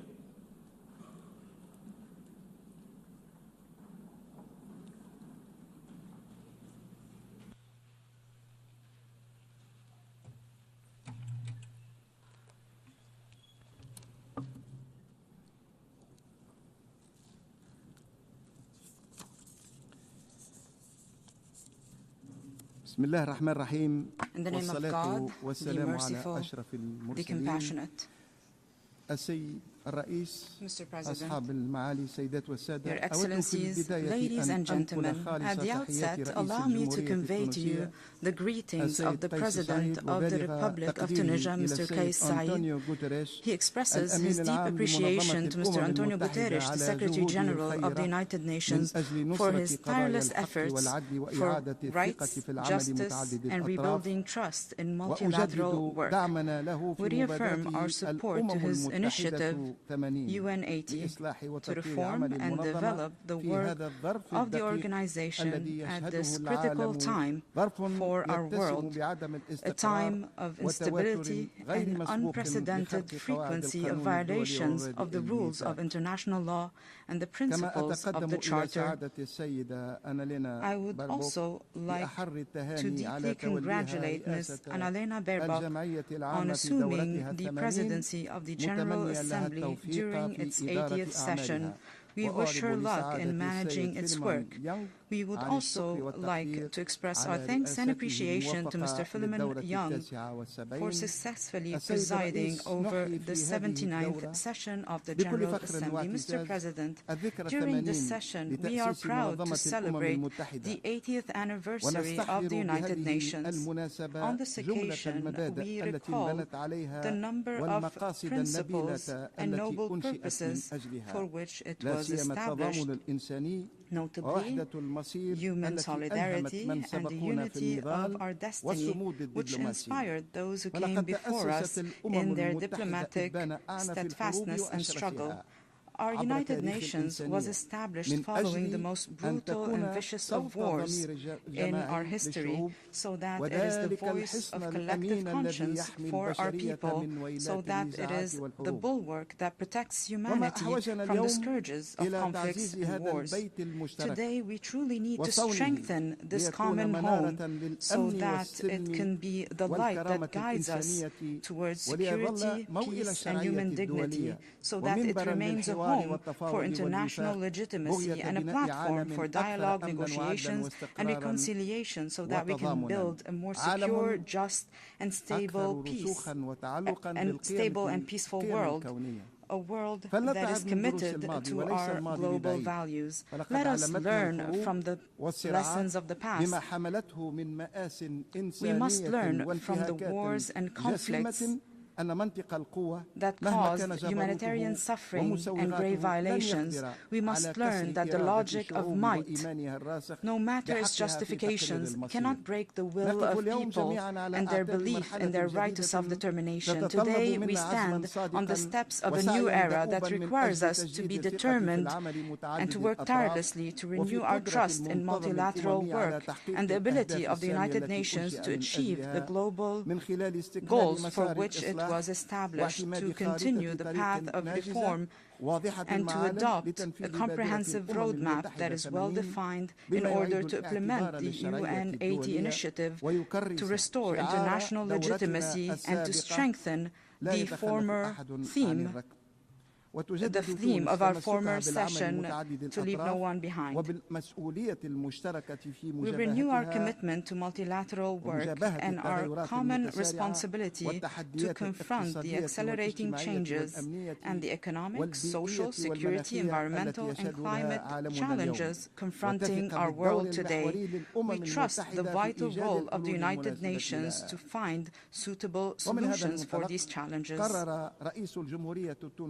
The President of the Republic of Tunisia, on the occasion of the 80th anniversary of the United Nations, decided to consider 2025 as the year to strengthen multilateral work and enhance cooperation with the United Nations. This is the theme that is guiding Tunisian diplomacy. We have organized a number of events at the International Diplomatic Academy in Tunis in coordination with specialized UN agencies on a number of topics in line with the outcomes of the Summit for the Future for 2024, and these topics include security, development, science, technology, and culture. Mr. President, we believe in the ability of our organization and its agencies to remain steadfast before the deep changes confronting our world. We believe that it can give hope and optimism for future generations, for a better future.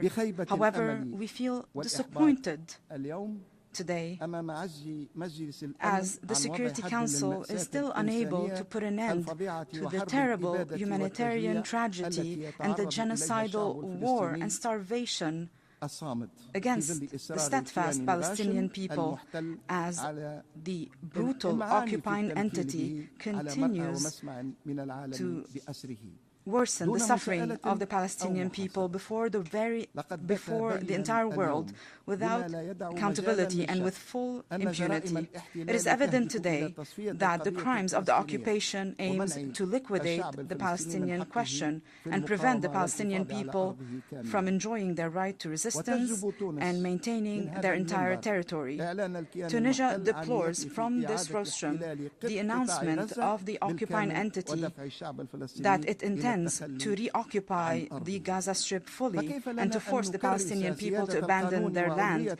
How can we strengthen the rule of law and give precedence to the UN Charter and its principles at a time when the state of Palestine still has not acquired full membership, although UN resolutions have ratified decades ago Palestine's right to independence and full sovereignty and self-determination without any foreign interference.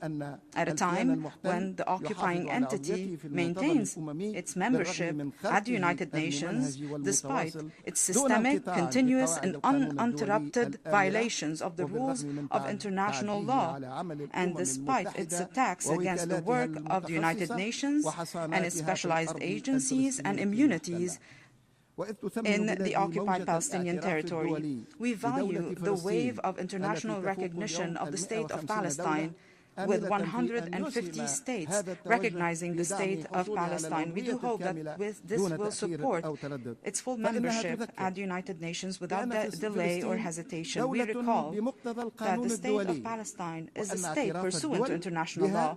When states recognize the state of Palestine, this does not create this right, it only supports and highlights this right.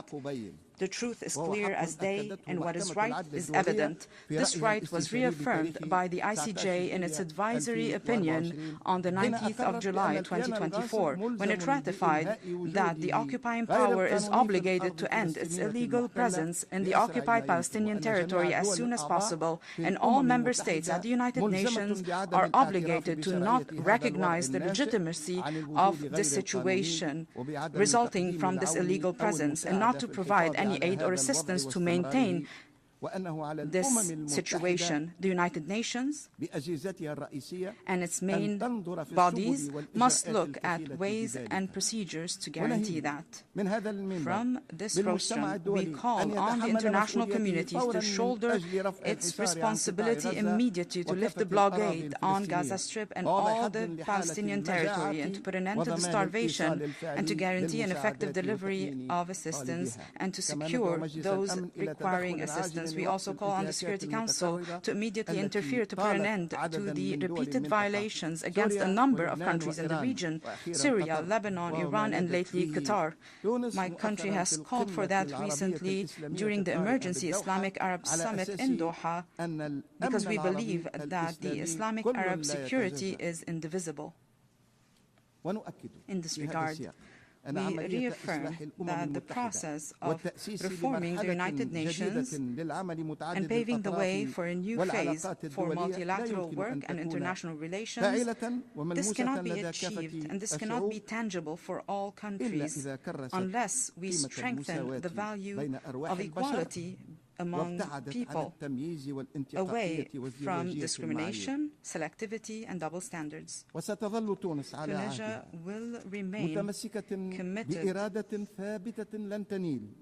with an unshakable will to support the Palestinian people in their struggle to reclaim their legitimate, inalienable, and imprescriptible rights, notably their right to self-determination and to establish an independent state, a sovereign state,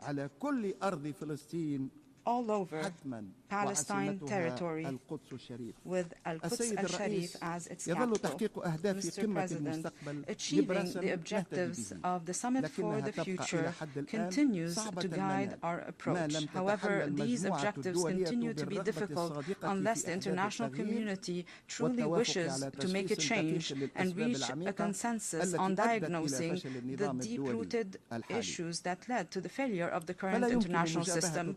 We cannot confront the current and emerging global challenges if we do not rebuild international relations based on solidarity, constructive cooperation, justice, mutual respect, and the non-interference in the affairs of others, and respect for national sovereignty. This is the difficult formula that the Secretary General mentioned in his opening statement.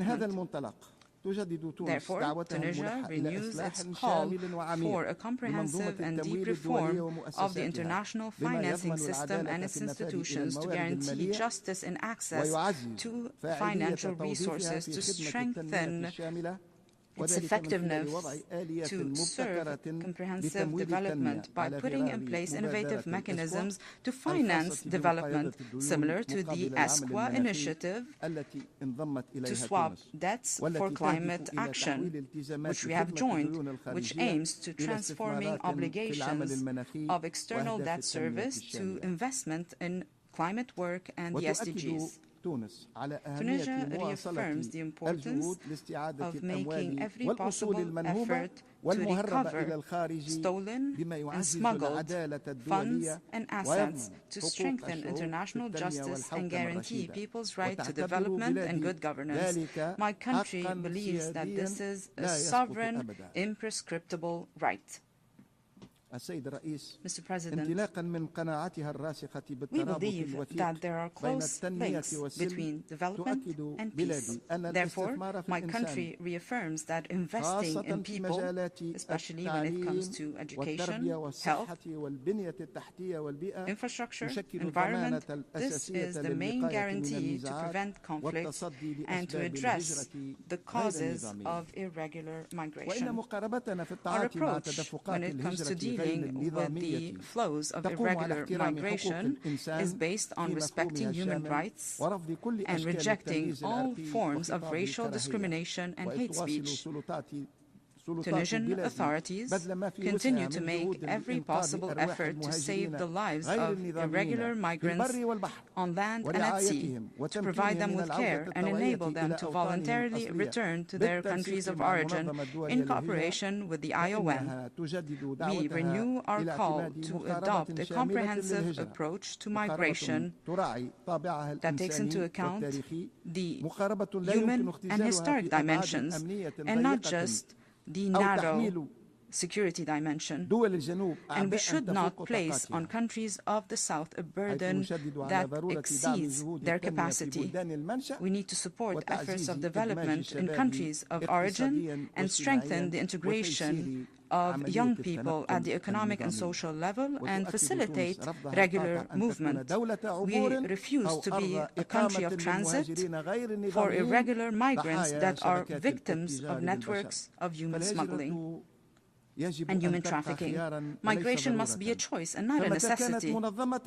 If it's regular, it allows us to create wealth and new job opportunities, and maintaining human dignity, it is a lever for development and cultural rapprochement between countries. In this regard, we recall the International Conference on Migration that was held in Rome in 2023. We recall the initiative of the President of the Republic of Tunisia of reaching comprehensive and permanent development solutions and to mobilize financial resources to implement them. Tunisia reaffirms the need to separate between financing climate and financing development. We consider that climate financing is a historic responsibility and a right in terms of reparation, despite the limited contribution of a number of developing countries to global emissions. However, they are the ones facing worsening climate challenges, water scarcity, agricultural land degradation, rising sea levels, and other extreme weather phenomena. Therefore, Tunisia calls on meeting the international pledge to mobilize $300 billion US annually and to allocate a percentage of this amount to programs of adaptation while providing mechanisms to access these resources by facilitating technical and financial conditions and to activate the Loss and Damage Fund as an effective and fair compensation mechanism. My country reaffirms that the right to development is an indivisible, essential right based on the principles of justice, equality, and social and international solidarity. We reaffirm that achieving this right requires an international environment that allows the transfer of technology and facilitates access to concessionary financing and strengthening partnerships between the North and the South. Tunisia is on the path of reform. This was launched in 2021 to strengthen a genuine democracy that guarantees rights and freedoms for all our citizens and meets the aspirations of the Tunisian people to address economic and social challenges. We are relying first on our own ability and our human capital by diversifying partnerships on the basis of mutual benefits in order to serve the interests of the Tunisian people and maintain the independence of the Tunisian decision. We reaffirm our commitment to the values of human rights and public and individual freedoms pursuant to the Constitution of July 25, 2022, and based on our international obligations and the respect of our national sovereignty and independence of our decision and the choices of our people.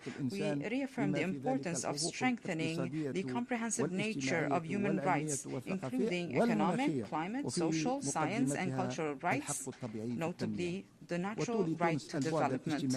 We also believe that the social dimension is important in order to achieve development, to build a coherent and cohesive society. We support the participation of young people in our policies and in solutions, because we believe that we must listen to young people. We must take full advantage of their capacity, for they are able to change our reality towards the better. Tunisia will also continue to support the legislative and strategic frameworks for an economic integration of women, to make sure that women participate in the public sphere and guarantee that they have access to equal opportunities. And we are combating all forms of violence and discrimination against women. Tunisia reaffirms its commitment to the agenda of women, peace and security, and the agenda of young people, peace and security, because we believe that the participation of women and young people in conflict prevention, in addressing crises and building peace, is a necessary condition to achieve a just and permanent peace and a comprehensive development. Mr. President, we also believe that there are close ties between the Tunisian and Libyan peoples. We reaffirm our firm and principled position that supports the free choices of the Libyan people. We believe that the situation within Libya is a purely internal affair and not an international affair.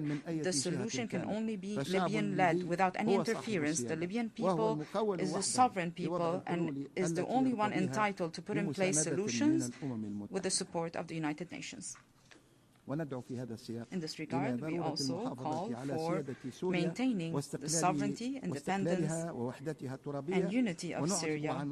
We reject any violations to its territorial integrity. Furthermore, we believe that we need concerted UN and international efforts to find a political settlement for the situation in Yemen, to end the suffering of the Yemeni people and achieve peace and security in Yemen. We also call on Sudanese parties to choose dialogue and a peaceful resolution of this crisis, to restore security and stability and put an end to the suffering of the Sudanese people from the scourges of war and division. When it comes to the situation on the African continent, we are proud that we are a part of the African continent. Tunisia reaffirms the need to address the vulnerabilities confronting a number of countries in the continent. We call for more concerted UN and international efforts to assist Africa to confront the different challenges and to get rid of crises and advance the efforts to achieve stability, security, peace and development. We also support the partnership between the United Nations and the African Union, especially by supporting financial resources to prevent conflicts, to address conflicts and to guarantee the sustainability of peace and security and development all over the African continent. My country believes that we need African solutions for African problems. This should be our approach to achieve our goal of silencing the guns by 2030. We also renew our call for financial and logistic support from the United Nations to peacekeeping operations, and we also need continued cooperation and coordination between UN and regional entities within a participatory approach that prioritizes the security and stability of Africa, the Africa we want. Mr. President, Tunisia renews its commitment to the culture of peace as a strategic choice and a firm principle in our foreign policy. We also reaffirm the need to intensify international efforts to combat hate speech and incitement of violence. We need to support the role of the United Nations in terms of conflict prevention and conflict resolution through peaceful means without selectivity. We also need to strengthen dialogue between civilizations and cultures as a cornerstone for peaceful coexistence between nations. Tunisia participates in peacekeeping functions based on our diplomatic and security doctrine that places people at the heart of our concerns. We believe that protecting civilians is a moral obligation and not just an international obligation. Since the first years of our independence, and although our national army was newly formed, Tunisia was one of the first countries that contributed to peacekeeping operations. Today, it is participating in 4 peacekeeping operations. This reflects the trust of the international community in the qualifications and discipline of Tunisian troops and their commitment to the principles of the United Nations. Based on our historic experience and our early engagement in these humanitarian operations, we believe that protecting civilians is not just a temporary response. It is a continuous action based on prevention and anticipation. Based on our experience, we have organized the International Conference on the Role of Armed Forces in Protecting Civilians in Peacekeeping Operations on the 10th and 11th of July 2025 in cooperation with the UN Peacekeeping Operations Department, which resulted in a number of initiatives and proposals to strengthen the protection of civilians and to achieve the desired outcomes from peacekeeping operations and to renew the trust of countries and peoples in these operations. In conclusion, I reaffirm, Mr. President, Excellencies, that Tunisia, which engaged in the work of the United Nations even before our independence and following our liberation, to complete the components of our sovereignty. We are proud of what we have achieved since we have joined the UN on November 12, 1956, in order to defend the UN Charter and reinforce the principles of international peace and security in words and in deeds, and our contribution in the efforts of peacekeeping. With the same determination, Tunisia will continue to actively engage in all genuine initiatives to achieve security and stability for all people of the region and the world. We remain hopeful that we will be able to build together a future that carries opportunities that meet the aspirations and the hopes of our people and future generations. May the peace, mercy, and blessings of God be upon you. I thank you for your attention.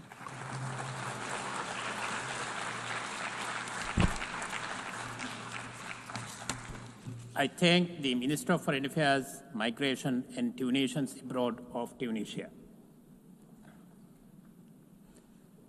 Now I give the floor to His Excellency Abdullah Khalil, Minister of Foreign Affairs of the Maldives.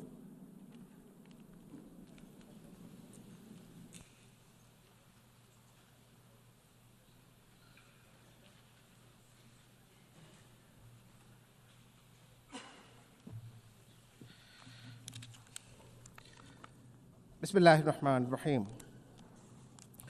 Madam President, Mr. Secretary General, Excellencies, ladies and gentlemen. On the 21st of this month, we mark the 60th anniversary of the Maldives joining the United Nations. Over the last 60 years, we have placed our confidence in this institution and in the multilateral system it represents. A promise that sovereignty matters, borders are respected, and every country, small or large, has an equal voice in shaping our shared future. That confidence was never naive. It rested on the conviction that laws restrain might and rules hold firm against coercion. But assurances endure only when the rules-based order is upheld. When it is breached without accountability, we lose more than order. We lose faith in the system itself. And when faith collapses, it is not peace that fills the void. It is unrestrained might, power that redraws boundaries, silences voices, and tramples norms. This is the erosion we confront. Three fault lines in the global order. First, the taboo against conquest. For many decades, the rule that borders cannot be changed by force underwrote peace. That foundation is cracking. Every breach, once allowed, becomes precedent. And precedent invites repetition. Second, sovereignty, respect for sovereignty and territorial integrity. These are not slogans, but the ground rules for peace, development, and dignity. But today, powerful aggressors treat them as optional. Third, multilateralism. The doctrine that shared challenges require shared solutions. That doctrine is under siege. When institutions are bypassed, when vetoes paralyze, when laws are applied selectively, confidence unravels, and with it, the system itself. We see erosion everywhere. In Palestine, especially Gaza, Israel's ongoing genocide has killed more than 66,000 civilians, more than half of them women and children. In the West Bank, settler violence intensifies, trying to force more Palestinians out and annex more land. Israel has willfully, shamelessly, and repeatedly violated international law. It has defied hundreds of resolutions of the Security Council and this very assembly. It has rejected the decisions of the International Court of Justice and sanctioned the International Criminal Court. People killed while begging for food, mothers holding lifeless babies, children staring blankly at the ruins of their homes and their future. These are the images that you simply cannot forget and move past. And the sheer hypocrisy is, this genocide is sustained by weapons and money from the very countries that claim to defend human rights. The same countries that helped define the very norms and laws being broken. By their actions, they refuse to see Palestinians as equal human beings, deserving of life, dignity, and freedom. This complicity is the shame of this century. Once again, this complicity is the shame of this century. Let me be clear. Famine can never be a weapon of war. Innocents must not be mercilessly maimed, arbitrarily jailed, and ruthlessly killed. The assault on sovereignty is equally clear in Israel's illegal attacks against Qatar, Syria, Lebanon, Yemen, Tunisia, and Iran.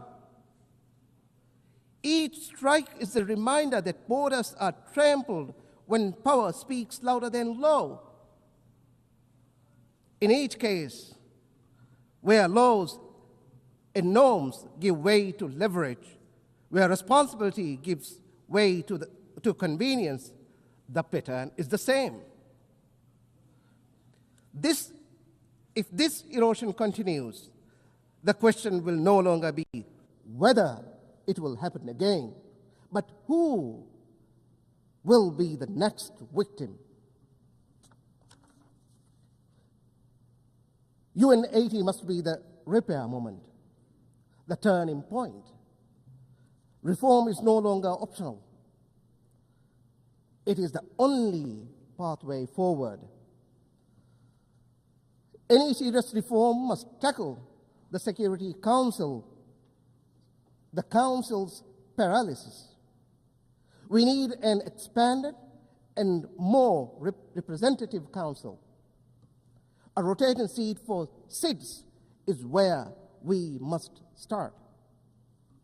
We need a Council that is transparent in its deliberations and accountable in its decisions to the membership and to itself. We need a Council that does not hide under the threat of veto.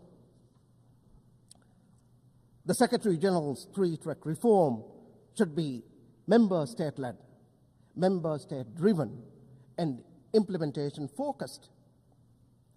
It should enhance the UN's presence, especially in SIDS. It should align mandates and secure predictable development finance. It should ensure sufficient program delivery staff. Realign must not mean less, but better service and better support. We must also confront another imbalance. The United Nations should exemplify equally. But the shameful reality is that it has never had a female Secretary General until today. The time has come to correct that.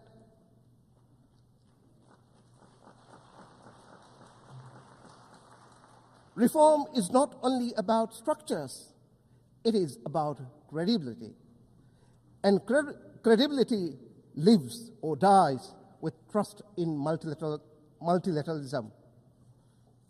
That trust is eroding, and unless we act, the institutions built to uphold our systems will weaken further.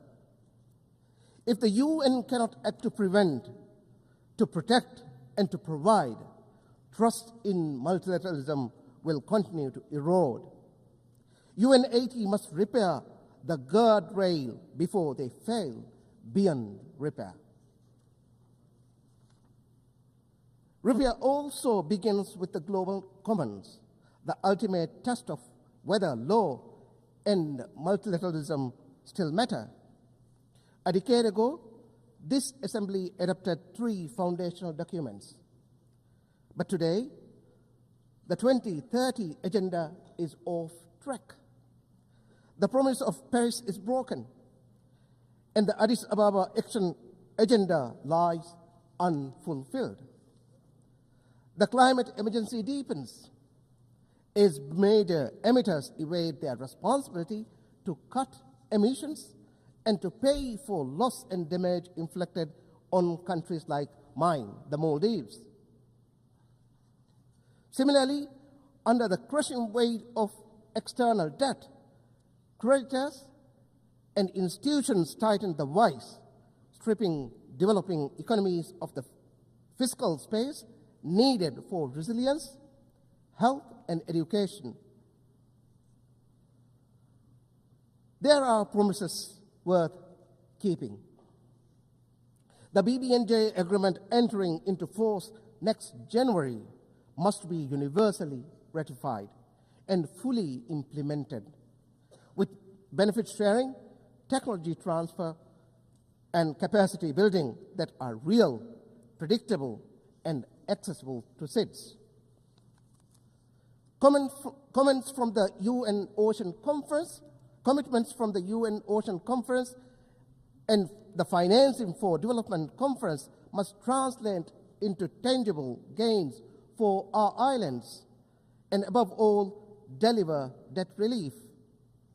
The global financial architecture must deliver deeper, faster, fairer structuring, scaling up concessional financing for SIDS, and ensure that climate finance is additional, predictable, and aligned with adaptation needs. We do not need to look far for solutions. The Antigua and Barbuda agenda provides the roadmap for SIDS to achieve resilient prosperity. But it requires building economic resilience, scaling up climate action and support, accelerating biodiversity protection, conserving and sustainably using the ocean, and mainstreaming disaster risk reduction. The upcoming World Social Summit in Doha must renew the social contract. A clean, healthy, and sustainable environment, decent work, universal social protection, and inclusion are not privileges, they are rights. Human rights must never be wielded as tools for political or diplomatic leverage. They must be a means to relieve suffering and support communities. The Maldives will continue to champion core human rights values, including climate justice, gender equality, and the voice of youth. We will continue to be a voice for small island developing states, too often excluded, unheard, and ignored. We advocate for reform abroad by taking responsibility at home. Maldives 2.0 is our blueprint for change. It is reshaping governance, digitalizing services, and building an inclusive, future-ready economy, so every child on every island has the same chance to thrive. Health is central. We have banned vaping devices, e-cigarettes, and tobacco for the next generation. We are bringing NCD treatment into communities, expanding mental health care, and preparing for the realities of an aging population. Young people are at the heart of our choices. We are broadening access to skills and vocational training, opening new pathways to work, and creating space for them to build the future they imagine. Sustainability anchors our development. Ocean accounts now guide how we protect biodiversity, while our third NDC commits us to generating 1/3 of our electricity from renewable sources. Innovation drives resilience. President Dr. Morris has positioned the Maldives as a hub for investment and ideas. The Maldives International Financial Center will be the cornerstone, supported by competitive tax and regulatory incentives under our special economic zone framework. Geography is an asset we are determined to use. By investing in maritime logistics and trade gateways, we are placing the Maldives at the crossroad of global exchange. And inclusion remains our promise. Content creators, entrepreneurs, and MSMEs, especially those led by women and persons with disabilities, will have the support they need to succeed. In doing so, we are not only building resilience at home, but also contributing to a fairer and stronger global community. The choice before us is stark. Either we rebuild the foundations of law and norms, or reconcile ourselves to a world where might makes right. Small states will be the first casualty of a lawless world. But we will not be the only ones who will suffer. No state, small or large, will be safe. In such a world, borders become bargaining chips. Human rights become selective, and the global commons become a free for all. We refuse to accept that fate. At UN 80, let us restore the taboo against conquest. Let us renew respect for sovereignty and territorial integrity. Let us revitalize multilateralism, not as a talk shop, but as a system that acts with courage, clarity, and conviction. If the rules stand, the small can stand. And if the small can stand, all of us will stand taller. I thank you all.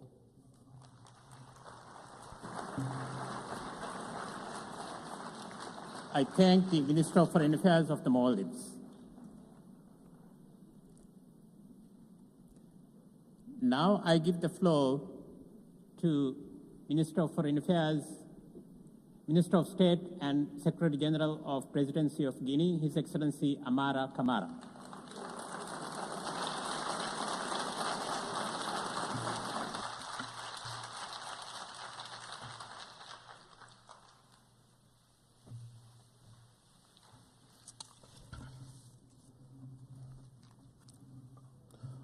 Bonsoir à tous. Good evening to all.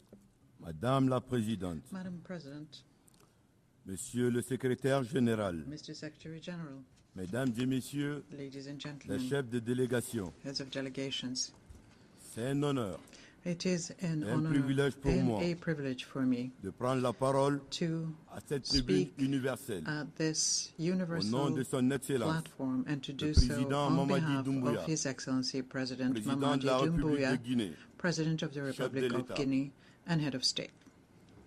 À cette occasion solennelle, On this solemn il m'a occasion, chargé he has de transmettre ses entrusted chaleureuses me with félicitations conveying his à warm Madame Annalena congratulations Baerbock to Ms. pour sa Annalena brillante Baerbock Congratulations on her brilliant election as President of the 80th session of the United Nations General Assembly, and to assure her of the Republic of Guinea's full support during her mandate. We also salute the ongoing efforts of Mr. Antonio Guterres for global peace, and we pay tribute to Mr. Philemon Yang. We thank him for his remarkable work accomplished during the 79th session. Guinea, dont nous avons l'honneur de porter la voix, whose s'identifie pleinement voice it is an honor for us to express here, fully identifies with the theme of this 80th session, which is Better Together, 80 years and more for peace, development, and human rights. Dans notre contexte In national, our national context, ce thème prend une this résonance theme particulière. resonates particularly deeply. Mieux ensemble, Better grâce together à la refondation, through refounding. après plus de 66 ans After more than d'indépendance, 66 years of la paix, independence, le vivre ensemble, peace, le développement coexistence, et les droits humains development, deviennent une and réalité human en rights République de Guinée. are becoming a reality in Je Guinea. vous prie, mesdames et messieurs, I'm asking de you, ladies recevoir and les gentlemen, salutations fraternelles to du peuple receive souverain de Guinée, the de son président et de son gouvernement. congratulations and greeting of the people, the En president prenant la parole and ici the même, il y a 2 government ans, of Guinea.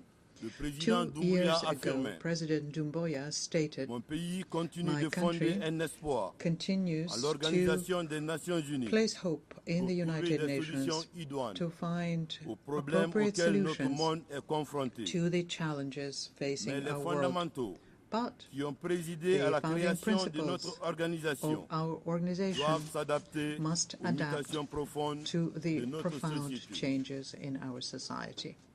Cet espoir, This hope, malheureusement, tend à céder la place unfortunately, à is l'inquiétude, increasingly giving way to car il concern. est désormais évident que le monde est bouleversé. It is becoming increasingly clear that the world is in turmoil and no continent is La spared. paix devient un luxe. Spared the following: Les the guerres et fact le that conflit peace is se becoming banalisent. a luxury, that wars and Les conflicts are organisations becoming internationales normalized, et régionales international s'affaiblissent. and regional organizations are Et les weakening, alliances dépendent trop and souvent alliances de la volonté depend far too des dirigeants often du moment. on the will of current leaders.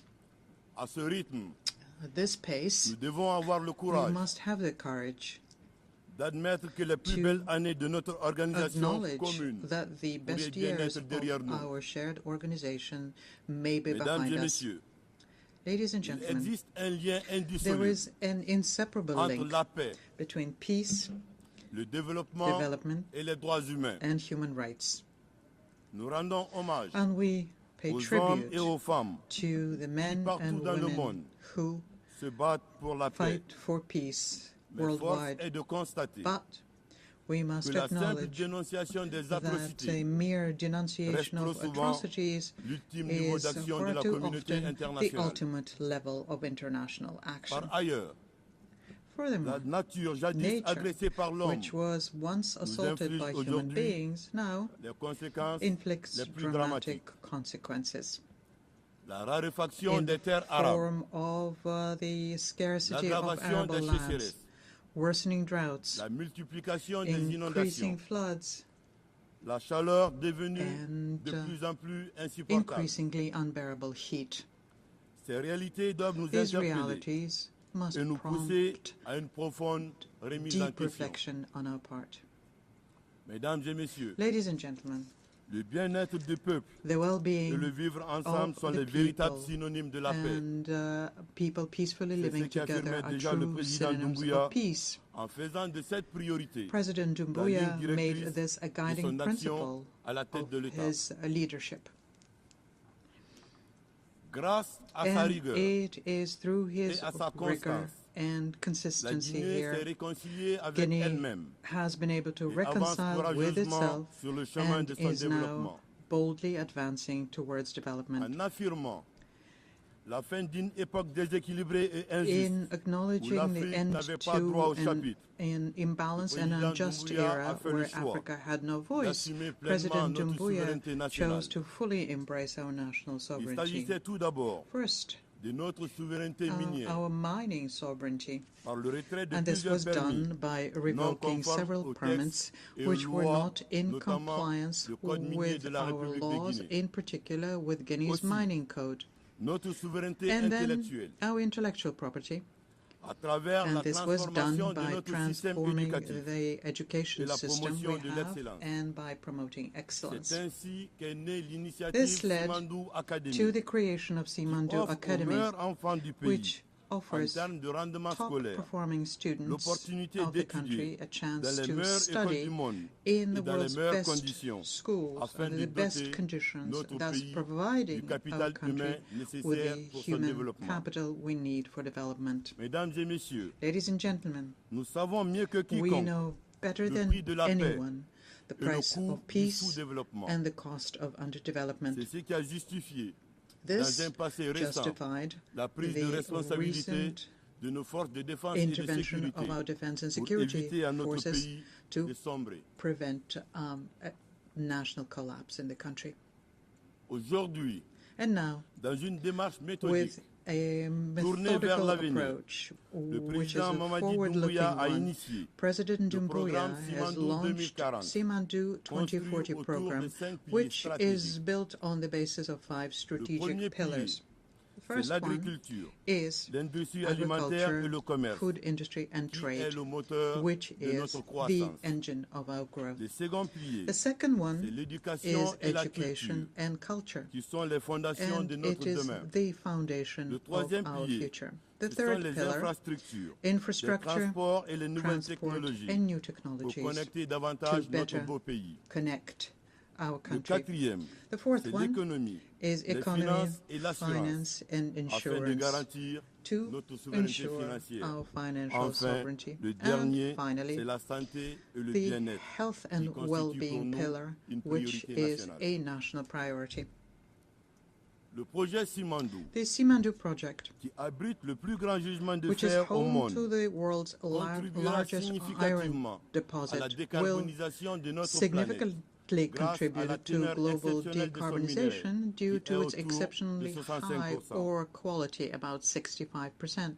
Et pour garantir la And pérennité du to programme, ensure the un fonds sustainability souverain of sera the mis en program, place, a sovereign fund alimenté will be essentiellement established, par les revenus de financed Simandou, essentially bien by entendu Simandou complétés par d'autres revenues mécanismes as classiques. well as other conventional Mesdames et mechanisms. messieurs, Ladies and gentlemen, permettez-moi let me de rappeler encore une fois recall yet once les again mots d'un grand the dirigeant words africain of a great affirmé African du haut de cette même tribune. leader who spoke Je from cite, this very podium and said, I quote, de façon très claire, very clearly, sans hypocrisie, without being hypocritical sans faux semblant, or pretending les yeux dans otherwise, les yeux, looking nous sommes at each tous other face conscients to face, que ce modèle we all démocratique que vous recognize nous avez that the si democratic insidieusement model et savamment imposed on imposé us après le sommet de after la Baule en the La France, Baule summit presque in de façon France, religieuse, almost religiously, elle ne marche pas. this model does not work. Les différents indices économiques et Various sociaux economic sont and là pour le social démontrer. indicators show it Ce clearly. n'est pas un jugement de And valeur this sur is la not a démocratie en value elle-même. judgment on democracy C'est un bilan. itself. It's Un constat a sur statement plusieurs of fact, décennies a d'expérimentation conclusion chaotique from decades de ce of modèle dans chaotic notre experiment environnement. of this model in our environment. Une période A time où il n'a été which was question que de focused joutes politiques only au on détriment de political l'essentiel, jousting at the qui est expense of l'économie. the essential, which is the J'ai economy. cité le président I Mamadi Doumbouya. quoted the President Doumbouya.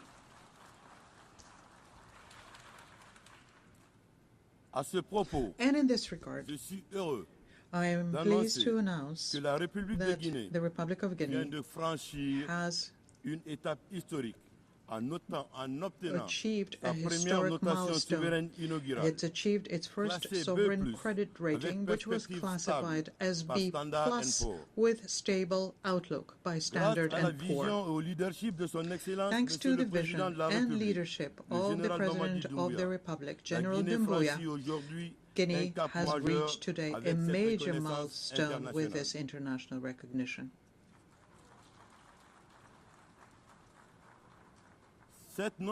This rating now places the Republic of Guinea as the second largest economy in French-speaking West Africa and opening access to more favorable and competitive international capital markets.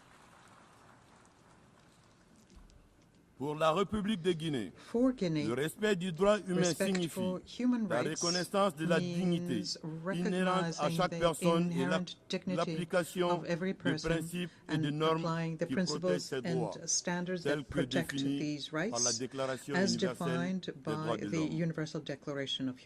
Malheureusement, son application à travers le monde demeure à géométrie variable, remains inconsistent according to regions, selon les contextes et selon les intérêts. Contexts and interests. Mesdames et messieurs, ladies and gentlemen, en venant ici, le président Doumbouya nous a chargé de réaffirmer son adhésion sincère au thème de cette session, qui attache une importance primordiale à la paix, au développement, aux droits humains. And human rights. Madame la Présidente, Madam President, en voulant doter notre pays d'une constitution qui nous rassemble et qui nous ressemble, with a constitution that reflects une and démarche unites de us, concertation et de recherche and we thus d'inclusivité initiated a a été process of initiée. consultation and inclusivity. Elle fut certes longue, It took a long mais time, utile et nécessaire but it au was regard de nos passifs. necessary given our Nous history. sommes heureux And d'annoncer we are proud du haut de cette to tribune announce que le from this projet de podium constitution that the qui a été constitutional soumis au draft peuple de Guinée par submitted référendum to the people a of été Guinea by adopté à une referendum très large has been majorité. adopted by a large majority. C'est l'occasion pour moi, au nom du chef de This l'État, is an opportunity for me to, de on behalf saluer of the la head of maturité state, du peuple de Guinée to applaud the maturity of saluer the également son people of attachement Guinea and à also l'avenir de son applaud pays. our commitment to the future of our country. Depuis hier, As of yesterday, 26 septembre 2025, 26 September à la suite de 2025, sa promulgation following its par le chef de promulgation l'État, by the head la of state, République de Guinée Guinea a désormais une now constitution has a qui marque son constitution retour à l'ordre marking its constitutionnel tant long-awaited attendu return par nos to the populations et la constitutional communauté order, internationale. much awaited by our people and the Je vous international remercie community. pour votre I aimable thank you attention. for your kind attention.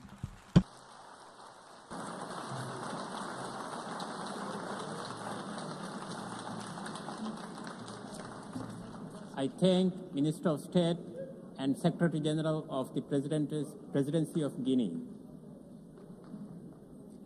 Now I give the floor to Her Excellency Maria Teresa Lazaro, Secretary for Foreign Affairs of the Philippines.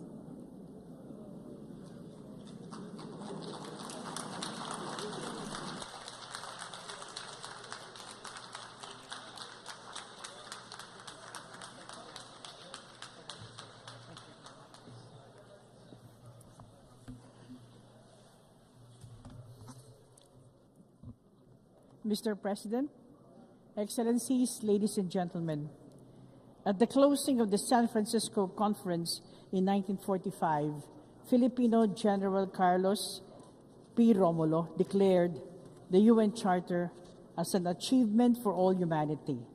It is an accomplishment, he said, that will embrace and protect us at the same time that it liberates the human spirit.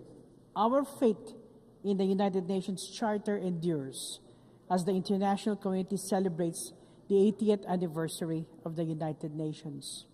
United in purpose, we, the 193 member states of the United Nations, are stewards of this office, of this edifice.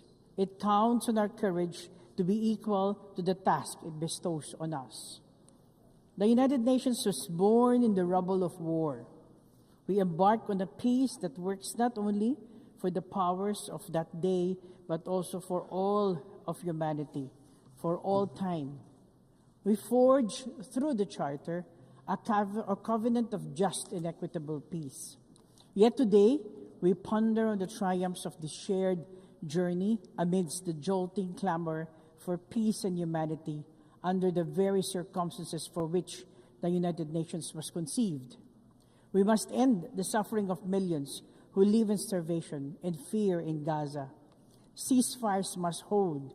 Humanitarian access must be restored without restrictions. Children, women, and innocent civilians must be saved from further violence. Healing must begin. The two-state solution is the only viable diplomatic solution for sustainable peace. We must end the conflict in Ukraine. A just peace is only possible with respect for Ukraine's sovereignty, independence, unity, and territorial integrity. We must double down to address humanitarian crises around the world, looking at their roots and investing in durable solutions. We must protect and assist displaced populations in Sudan, Syria, Afghanistan, the Democratic Republic of the Congo, the Sahel region, of the Rohingyas, and in many other parts of the world. This June, the Secretary General reported over 40,000 cases of violations against children in armed conflict, the highest recorded in 30 years. This is unconscionable. We owe our children peace. Excellencies, distinguished delegates, as UN founders recognized that peace was the antidote to fragility and uncertainty after the war, this time's call on the United Nations, particularly the Security Council, to make bold decisions. We must forge new pathways for international peace and security. This is a challenge that the Philippines is ready to rise up to as we seek a non-permanent seat in the Security Council for the term 2027-2028. We look ahead to the solemn honor of serving this body. The Philippines is committed to contribute to the Security Council in a manner that takes into account the views and concerns of the general UN membership and other principal organs of the United Nations. We recognize the weight of the responsibility of the Security Council. When it acts for the interest of humanity, it is a fulcrum of change, a force for good, and a bastion of hope for populations trapped in hopeless situations. We seek to be part of it to help advance the cause of global peace with the depth of experience earned from our struggles for peace. In the Philippines, we know that beyond stopping hostilities, peace is a just order with individuals flourishing in dignity at its center. The success story of the Bangsamoro Autonomous Region in Muslim Mindanao, or BARM, tells us that peace building, though sometimes arduous and long, endows communities their rightful future. Our vision for global peace finds its home in the 1982 Manila Declaration on the Peaceful Settlement of Disputes. Excellencies, distinguished delegates, the UN Charter binds nations in promoting peace and progress in larger freedom. This drives our quest for global solutions to the transcendent challenges that affect nations. New models are needed to achieve equitable, sustainable, and inclusive development. For decades, the UN development system has aided transformation in many nations, including the Philippines. Amidst current funding shortfalls, we must support reforms to help it deliver value to UN member states in tight accord with national priorities, with less bureaucracy and fragmentation. It is regrettable that politics and the demands of war have cut development financing globally, just as we embark in the last mile of the SDG agenda. This has shifted the focus to the roles of developing and middle-income countries as shapers of development solutions. And why not? Together, we are the fastest-growing economies, the largest consumer markets, and the top sources of human capital. Even as we manage our share of economic vulnerabilities within our borders, developing nations are assuming greater responsibility as agents of transformative and inclusive cooperation. We are actively reshaping the global development agenda in the 21st century. In the Financing for Development conference in Sevilla, we faced the sobering truth that the current financial system is untenable.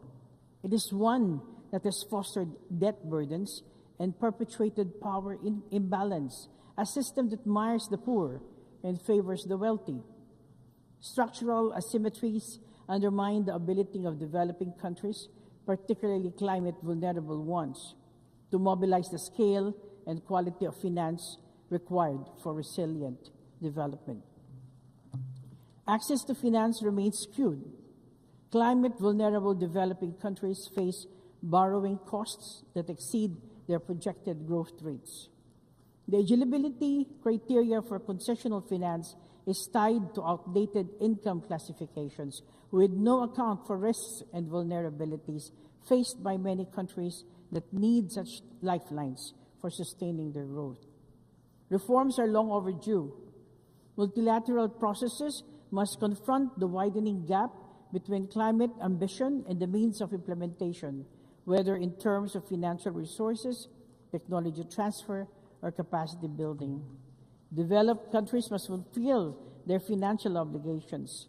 Multilateral development banks must do their part.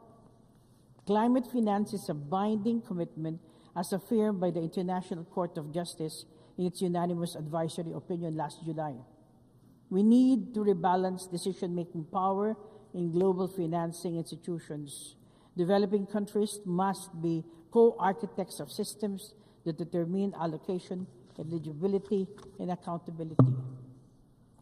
As a maritime country known for its mega biodiversity, the Philippines considers the sustainability of our environmental ecosystem as key to our climate and economic resilience. I am pleased to announce the Philippines' ratification of the BBNJ agreement, and this is in line with our commitment to the rules-based international order and the 1982 UNCLOS. We are determined to advance the just governance of the oceans and the conservation of maritime biodiversity. In our reflection on evolving multilateralism to be more fit for purpose, we must consider progress in the way we account for our stewardship of resources. Our economic models must account for the health of our planet. We must measure our success in promoting development in larger freedom in our accountability to every nation and every person of the community. Societies thrive in diversity and inclusion. Ladies and gentlemen, we stand in the midst of a global revolution of people, of economies, and of technologies. Migration straddles these changes.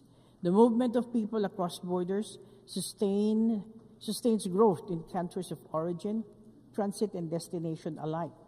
Every day, Filipino migrants across the world are a testament to this. They support health systems, advance education, and boost creative economies. The 1.9 million seafarers are the backbone of maritime trade that accounts for 90% of global commerce. The International Conference on Seafarers, Human Rights, Safety, and Well-being held in Manila early this month affirmed that states and stakeholders are ready to do more for them. As migrants link our nations, their rights and dignity should be a gathering point, not a fault line for governments. Technology is the other defining force of our age, a connector, an enabler, an equalizer. Artificial intelligence offers promise, but carries profound risks. We must help build digital societies that bridges development divides rather than widen them, conforming with safeguards against misuse. Over the last 80 years, the United Nations Charter has served as a wellspring of purpose and action for those who rise equal to the task of delivering its promise. There is no alternative to the United Nations. There is no good global order other than one based on international law and the principle of the sovereign equality of states. A rules-based order is indispensable. To maritime nations such as the Philippines, international law, particularly the 1982 Law of the Sea, is fundamental to our future. While our government vessels and fisher folk continue to be harassed in our own waters, and as we remain the receiving end of illegal, coercive, aggressive, and dangerous actions in the South China Sea, we abide by the UNCLOS as reinforced by the binding 2016 Arbitral Award on the South China Sea. We are committed to diplomacy and other peaceful means to settle disputes. At the birth of the UN, the Philippines actively helped in framing the foundational principle of the Universal Declaration of Human Rights, which states that all human beings are born free and equal in dignity and rights. The early decades of the UN saw the spirited engagement of Filipino diplomats against colonization and apartheid and economic inequality. We have steadfastly strived for justice. For its cause, we have helped manage the front lines of climate diplomacy, from the drafting of the Climate Change Convention itself to the Kyoto Protocol and the Paris Agreement. We have engaged with the fire of a nation familiar with the brunt of devastation, of disasters and extreme weather events. We know the urgency of global action. Justice and equity was our guidepost during the crafting of the WHO Pandemic Agreement. The adoption of this treaty last May was a sweet spot in the Philippines' presidency of the World Health Assembly. Our pledge to peace is unwavering. The Philippines was among the first to respond to the UN call for assistance in the Korean War. A decade later, Philippine troops flew halfway across the globe to aid in peacekeeping operations in the Congo. Since then, we have sent nearly 15,000 troops to 21 peacekeeping missions in Africa, Middle East, and the Asia Pacific. This experience has taught us that peacekeeping is about empowering communities. It must carve exit strategies with focused, non-politicized mandates from the Security Council. New models must be tailored to context and needs on the ground.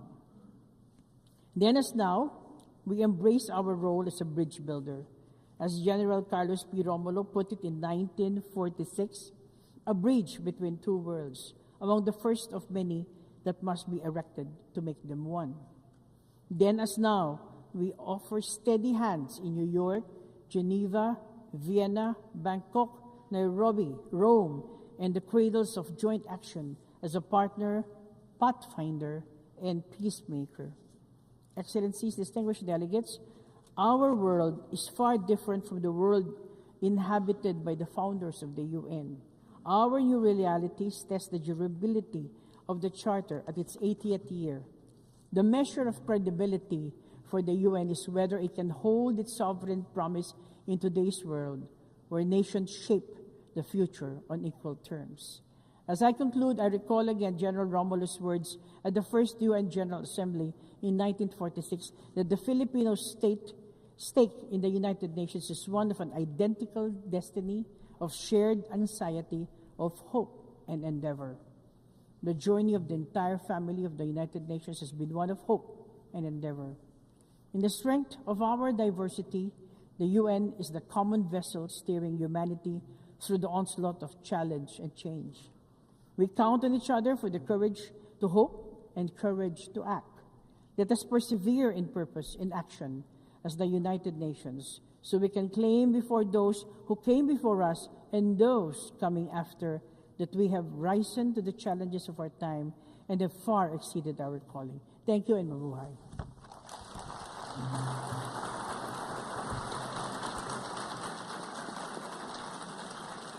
I thank the Secretary for Foreign Affairs of the Philippines.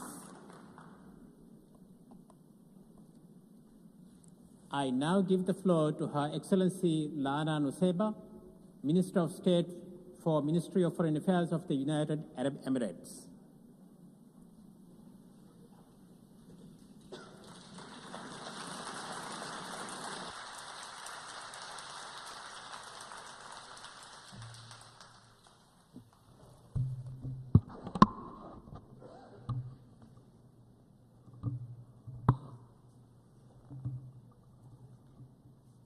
السيد الرئيس، حين وقف العالم على أنقاض الحرب قبل 80 عاماً وجد نفسه أمام لحظة stood amidst the ruins of war 80 years ago, it faced a watershed moment, one that required a transition to a new order, with the previous international systems having failed to maintain international peace and security. The world was faced with a choice. It chose peace and embraced a new era of international cooperation and solidarity, embodied by the establishment of this organization. Today, we once again face a pivotal moment. Today, the world is marked by turmoil, conflict, and humanitarian crises. Threats to state sovereignty, proliferation risks, and extremist ideologies persist, undermining the foundations of stability and development.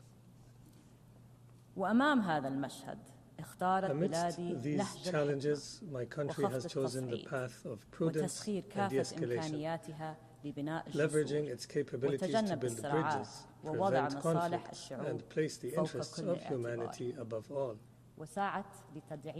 We have sought to strengthen the mechanisms for international cooperation and multilateralism, as well as the norms and principles of the UN Charter and international law. In doing so, the UAE promotes the principles of good neighborliness and respect for sovereignty of states to create opportunities and advance progress in every field.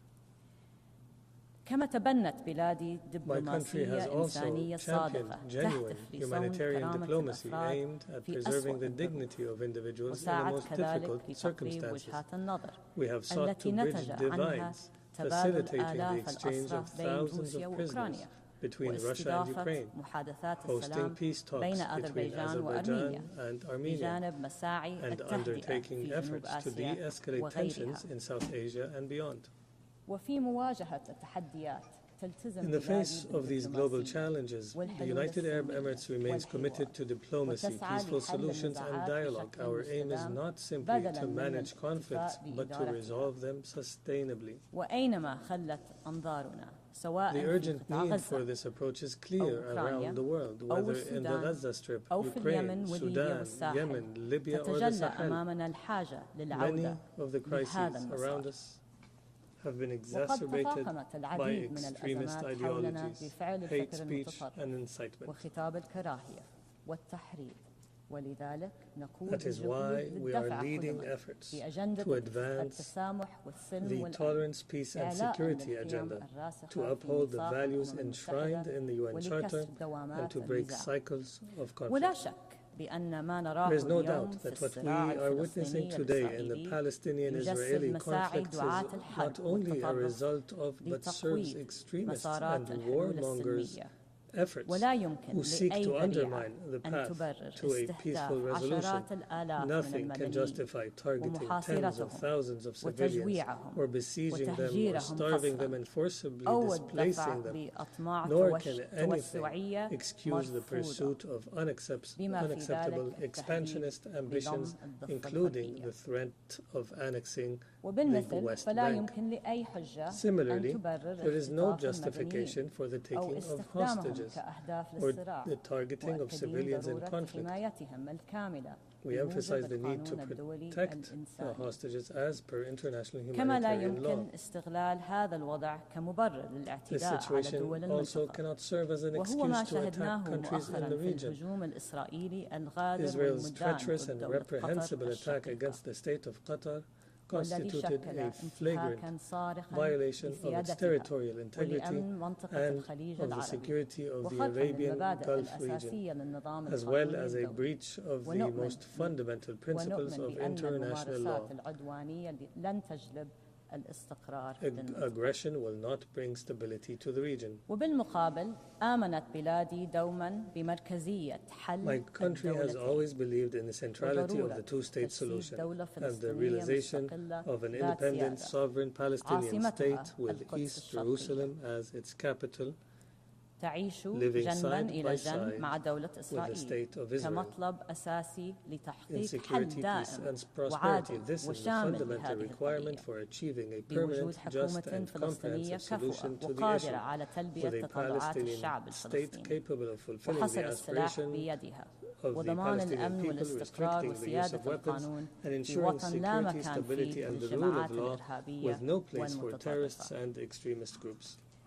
My country also welcomes the growing recognition of the State of Palestine. We invite others to follow this approach as an investment in a better future for the region. Our first and most urgent demands remain an immediate and permanent ceasefire in Gaza, ending the siege on Gaza, releasing the hostages and detainees, and urgent unhindered delivery of humanitarian aid at scale. The UAE continues its role as the largest donor of aid to Gaza, mobilizing all its relations, resources, and capabilities to this end. We will continue to deliver aid to the most in need despite the restrictions and obstacles.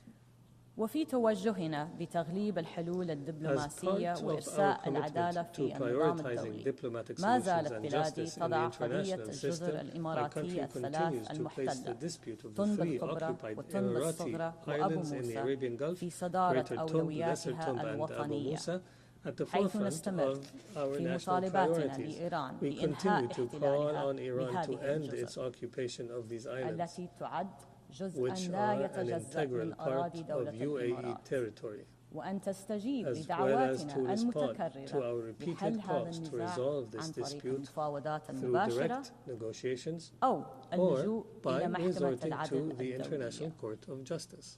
وحين نتحدث عن السيادة لا يفوتنا أن نجدد دعمنا الكامل للسيادة Moroccan sovereignty over the Moroccan Sahara and endorse the autonomy initiative within the framework of Moroccan territorial integrity. إن هموم منطقتنا ليست محصورة في المشهد الدامي في غزة، ففي السودان كذلك يواجه الشعب معاناة إنسانية هائلة وصلت إلى حد المجاعة، وتقف بلادي مع الشعب السوداني الشقيق في تطلعاته لانتهاء هذه الحرب الأهلية وتداعياتها الإنسانية المعنية العميقة. وإذ نؤكد على أهمية البيان الصادر عن المجموعة الدولية بشأن السودان والدعوة لهدنة إنسانية، فإننا نشدد على أهمية تحقيق وقف إطلاق نار فوري وضمان وصول المساعدات الإنسانية دون عوائق إلى أنحاء البلاد. إن السلام المستدام لا يتحقق بالحلول العسكرية، ولا بد من الدفع نحو عملية انتقالية في السودان تفضي إلى حكومة مدنية مستقلة لا تخضع لهيمنة أي من الأطراف المتحاربة ولا مكان فيها للتطرف والإرهاب. السيد الرئيس، Mr. President, my country is committed to supporting the role of international organizations and multilateral institutions. There is an urgent need to develop and reform the existing institutions for collective action, especially the UN and Security Council. وتنظر دولة الإمارات لمبادرة الأمم المتحدة الثمانين كفرصة لتعزيز قدرات المنطقة، مع أهمية أن تتضمن هذه المبادرة رؤية مستقبلية واضحة لعملها في العقود المقبلة. وتنسجم هذه الرؤية الإصلاحية This vision of UN reform is consistent with the UAE's ambitious national approach. Under the wise leadership of His Highness Sheikh Mohammed bin Zayed Al Nahyan, President of the UAE, may God protect him. It is a vision for an effective and equitable international system capable of serving humanity and working collectively to achieve comprehensive and sustainable prosperity. This is reflected across the UAE's policies. Regarding the economy and development, we have doubled our foreign investments in various projects. We have expanded the scope of our partnerships, delivering shared prosperity, particularly with the Global South. This includes in Africa, where our investments have extended across various sectors, reflecting our belief in the importance of openness and engagement to achieve shared development, prosperity, and stability. In the fields of science, technology, and artificial intelligence, my country has sought to harness these tools to advance sustainable development around the world. We support countries to build their technological capacities while respecting their national values and priorities and ensuring the responsible and ethical use of these technologies in accordance with international law. As for our ongoing efforts to protect the planet, the UAE is accelerating its investments in international climate action, supporting innovative solutions to achieve an orderly and responsible transition and to promote clean energy. The country affirms its full commitment to implementing the outcomes of the UAE consensus from COP28 held in Dubai in 2023. My country is also investing heavily in addressing the challenges of water scarcity, including through the Mohammed bin Zayed Water Initiative, which supports the development and application of pioneering technology to promote sustainable access to this important resource. And as we prepare to host the UN Water Conference next year with the Republic of Senegal, we will seek to strengthen international cooperation on this issue and stimulate investment in innovation. And in all our projects and initiatives, we seek to promote the full, equal and meaningful participation of women as essential partners in society. In conclusion, Mr. President, at a time when our international institutions are weakened and the principles of international law are undermined, we must live up to our shared responsibility to ensure the continuity of our international system, to restore its credibility, and to secure a better future for generations to come. Thank you, Mr. President.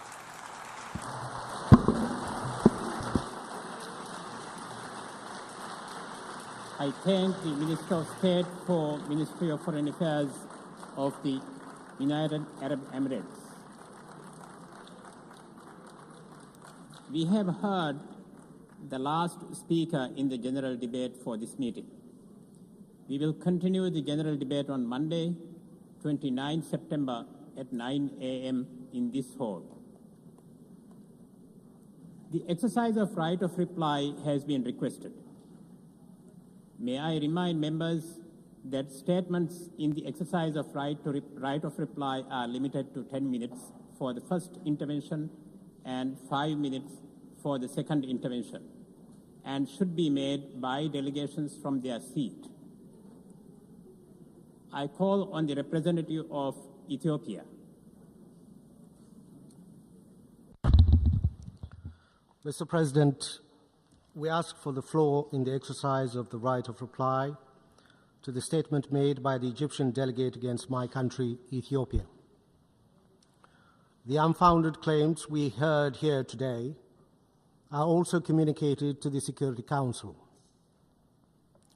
Ethiopia has provided a considered response based on truth and lessons from our knowledge of Egypt's baseless claims. Our position remains principled and clear. The Nile River ties Ethiopia, Egypt, and the 9 other countries of the Nile Basin with a natural bond.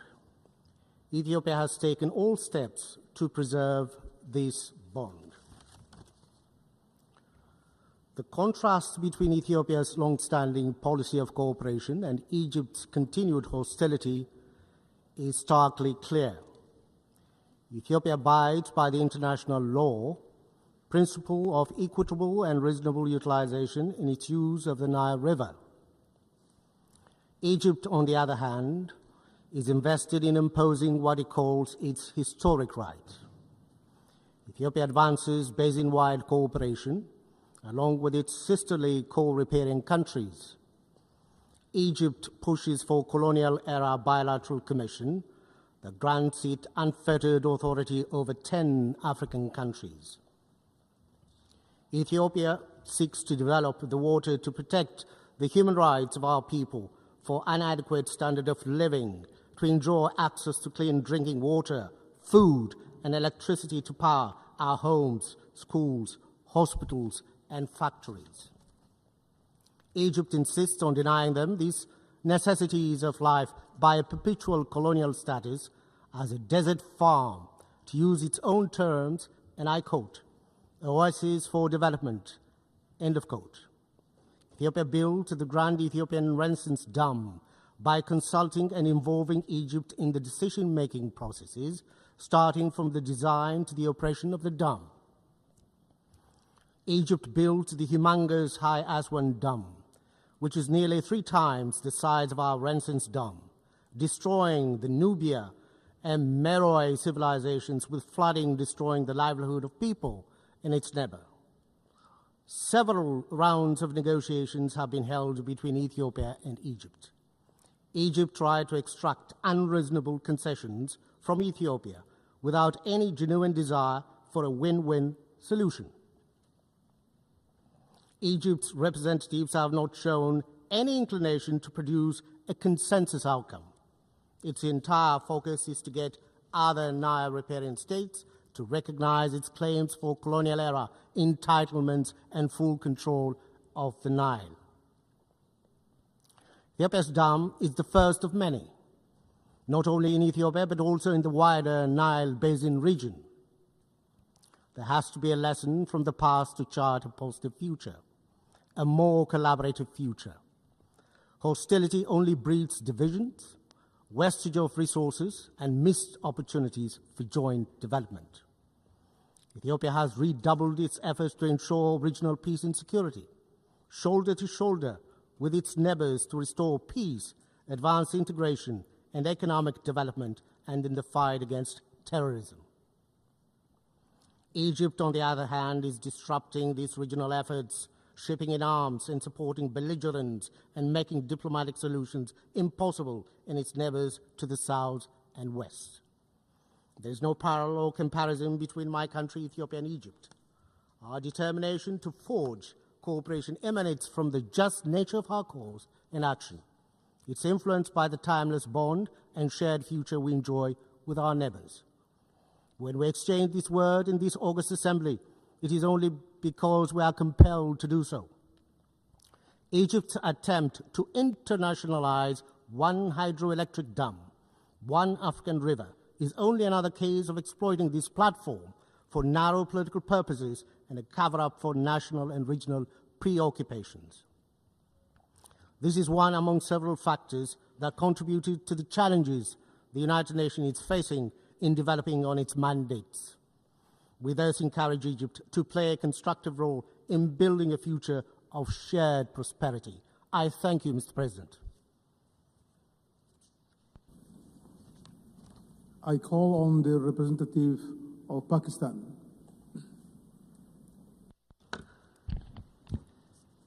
Mr. President, today we heard the familiar rhetoric from one member state. What was said was predictable. An attempt to malign Pakistan, relying on rhetoric and disinformation, yet, as always, completely devoid of facts. So let me state those facts clearly. Mr. President, Pakistan has sacrificed over 90,000 lives in fighting terrorism. Its sacrifices are recognized globally. We are one of the strongest pillars in leading global efforts for combating terrorism, as also highlighted by my Prime Minister at this forum.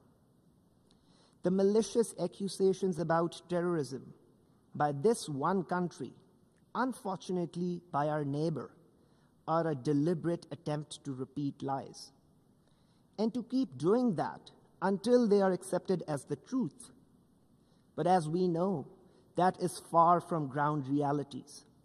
This country is not just a serial perpetrator of terrorism, it is a regional bully, a net destabilizer for the entire region, holding South Asia hostage to its hegemonic designs and radical ideology that regrettably inspires hate, divisions, and xenophobia.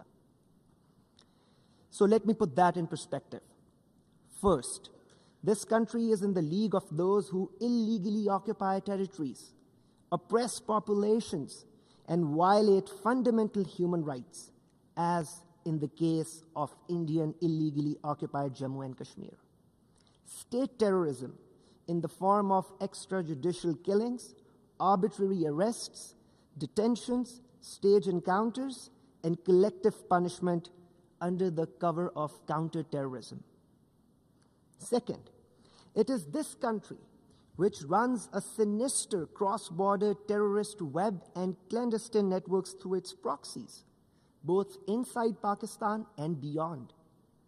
This country also holds the distinction of having its serving naval officer working for its intelligence agency, Commander Kulbhushan Jadhav, caught red-handed by Pakistan, involved in heinous acts of terrorism and sabotage. Third, we heard the bizarre and untenable claims surrounding the Pahalgam incident. It has become a routine script now. Whenever an incident occurs, Pakistan is reflexively blamed, without evidence, without logic, and without any investigation. Pakistan, as a responsible state, joined other members of the Security Council in condemning the Pahalgam incident. Moreover, Pakistan offered an independent and credible investigation, an offer that was flatly rejected. No surprise that till this day, no evidence related to that incident has been shared by this country. And then using that incident as a pretext and in gross violation of international law, blatant aggression was mounted against Pakistan between 7 and 10th May, which resulted in the loss of 54 innocent lives, 15 of them children, 13 women. To this, my country delivered a befitting, yet carefully calibrated response, exercising our right to self-defense under Article 51 of the UN Charter. This multi-domain response was directed solely at military targets and resulted in downing of multiple aircrafts, along with other significant military setbacks for the aggressor. Mr. President, this country's behavior sets a dangerous precedent for international legal order. It is a template for states that seek to violate international law, undertake extraterritorial assassinations, threaten their neighbors, and commit acts of blatant aggression. Such unlawful and reckless behavior must not be ignored by the international community. Pakistan remains committed to peace. More than 1.9 billion people of South Asia, a quarter of the world's population, deserve prosperity and stability. But these goals cannot be achieved through threats and intimidation. True progress requires sincerity, mutual respect, dialogue, and diplomacy.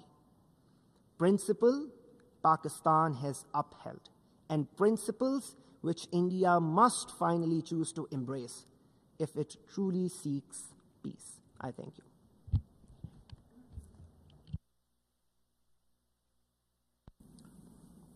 I call on the representative of Islamic Republic of Iran.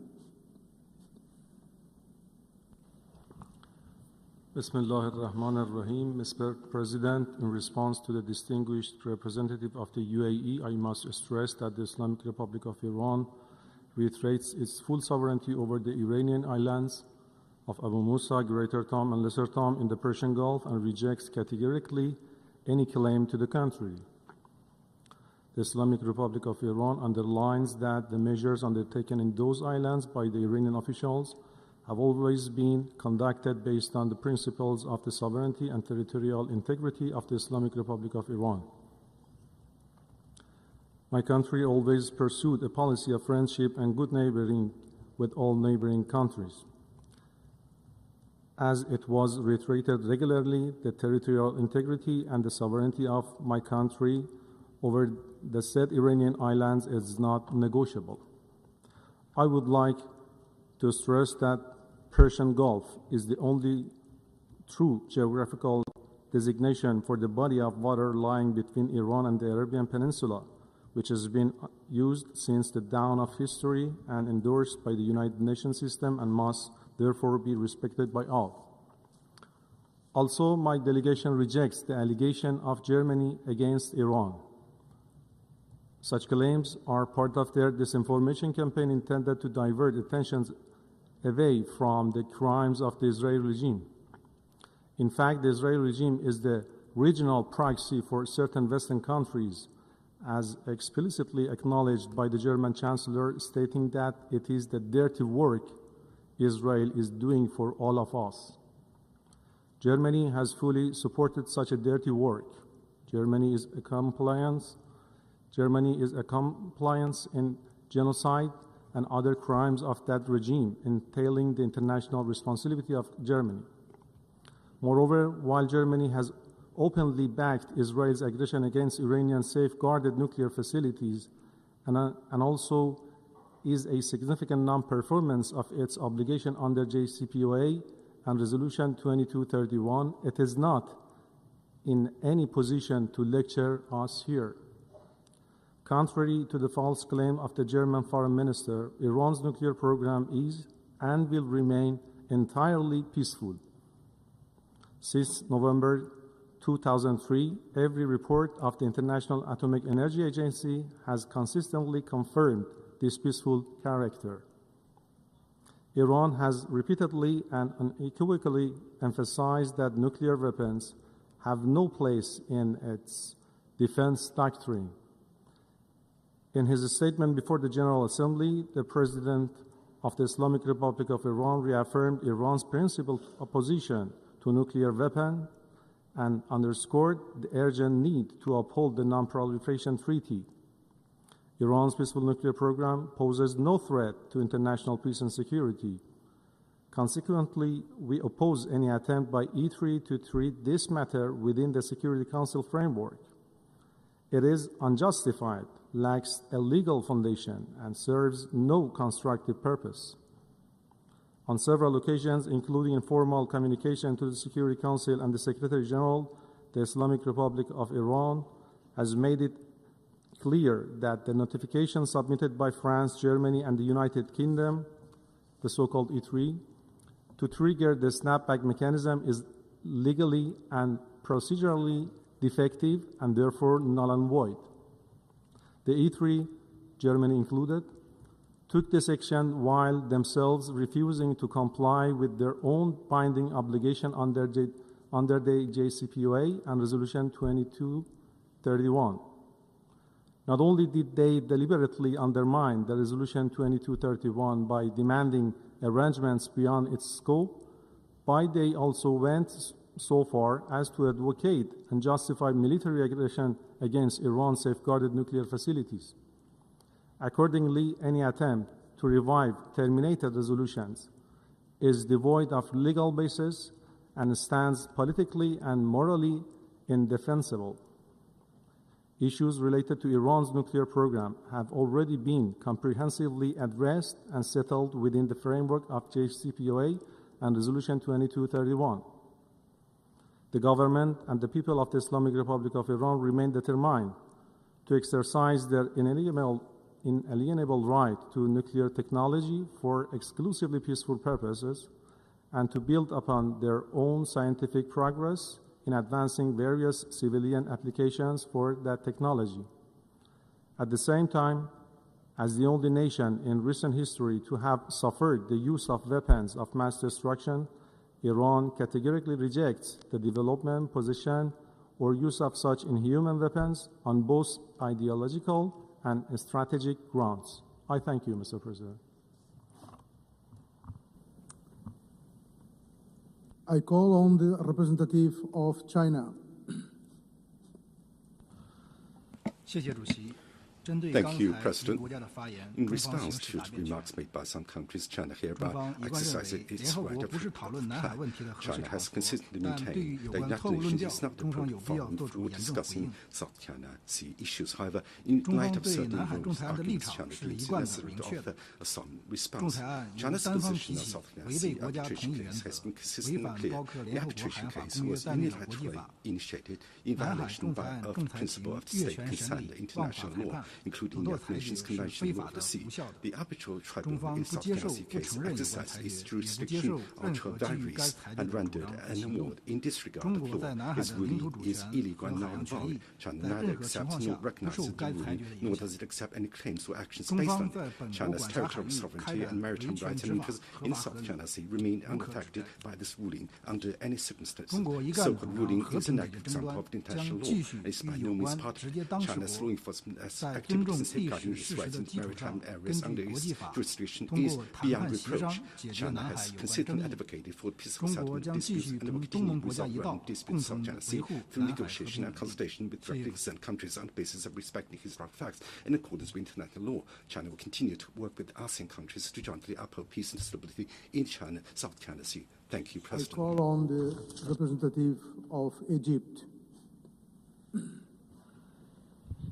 Thank you, Mr. Chair, for giving Egypt the floor in order to exercise the right of reply against the allegations by the Ethiopian delegation. First of all, our stance regarding the Ethiopian dam is very clear and was stated by our Minister of Foreign Affairs this afternoon in the general debate. The Ethiopian dam represents a unilateral measure devoid of any legal legitimacy, and Egypt stresses that despite all the flimsy efforts to give the Ethiopian dam a false veneer of acceptance and legitimacy, the dam remains a unilateral measure that violates international law and norms and doesn't produce any consequences that would affect the legal system governing the Eastern Nile Basin under international law. Furthermore, the recent Ethiopian actions represent a new violation, adding to a long list of Ethiopian violations of international law, including disregard for the presidential statement issued by the Security Council on September 15, 2021. Having said that, Mr. Chair, allow me also to reply to the false allegations by the Ethiopian representative. Egypt categorically rejects all the false allegations made by the Ethiopian representative in response to the Egyptian statement during the GA debate in this afternoon. The Ethiopian side must first reflect and look at itself if it wants to identify those who are truly undermining stability, peace, and security on the continent. Ethiopia is the one that signed a memorandum of understanding that threatens the unity and sovereignty of Somalia, a sister African state, by recognizing a secession of its territorial integrity. A state that repeatedly attacks the Sudanese Fashaqa and illicitly exploits its resources. This is Ethiopia, not Egypt. A state whose forces were rooted out of UNISFA peacekeeping mission. This is Ethiopia, not Egypt. A state that waged a war against Eritrea and sieged it for years and still threatens it by a new war to achieve its delusions of access to sea. This is Ethiopia, not Egypt. A state that operates forces in Somalia outside the AU banner. This is Ethiopia, not Egypt. Ethiopia, which violates the established rules of international law and disregards the established African principle of sanctity of borders, believes it can control the Nile waters and deprive the downstream countries, Egypt and Sudan, of their historical right to the river's waters. Ethiopia must stop immersing itself in illusions of power and control and realize that its false accusations are nothing but fabrications and delusions stemming from a troubled internal situation that seeks to export its internal problems and create imaginary enemies for domestic consumption. Stable and civilized Egypt rises above this abhorrent approach. We call on Ethiopia to exercise wisdom, cease threatening its neighbors, and refrain from any measures that destabilize the continent. We call on Ethiopia to return to the African family as a pillar of peace and stability in the region, not as a threat or underminer. I thank you, Mr. Chair. I call on the representative of India.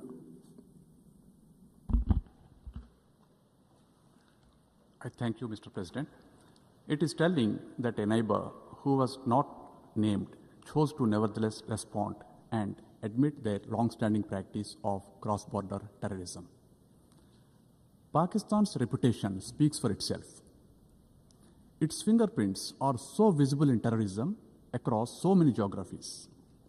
It's a menace not only to its neighbors, but to the entire world.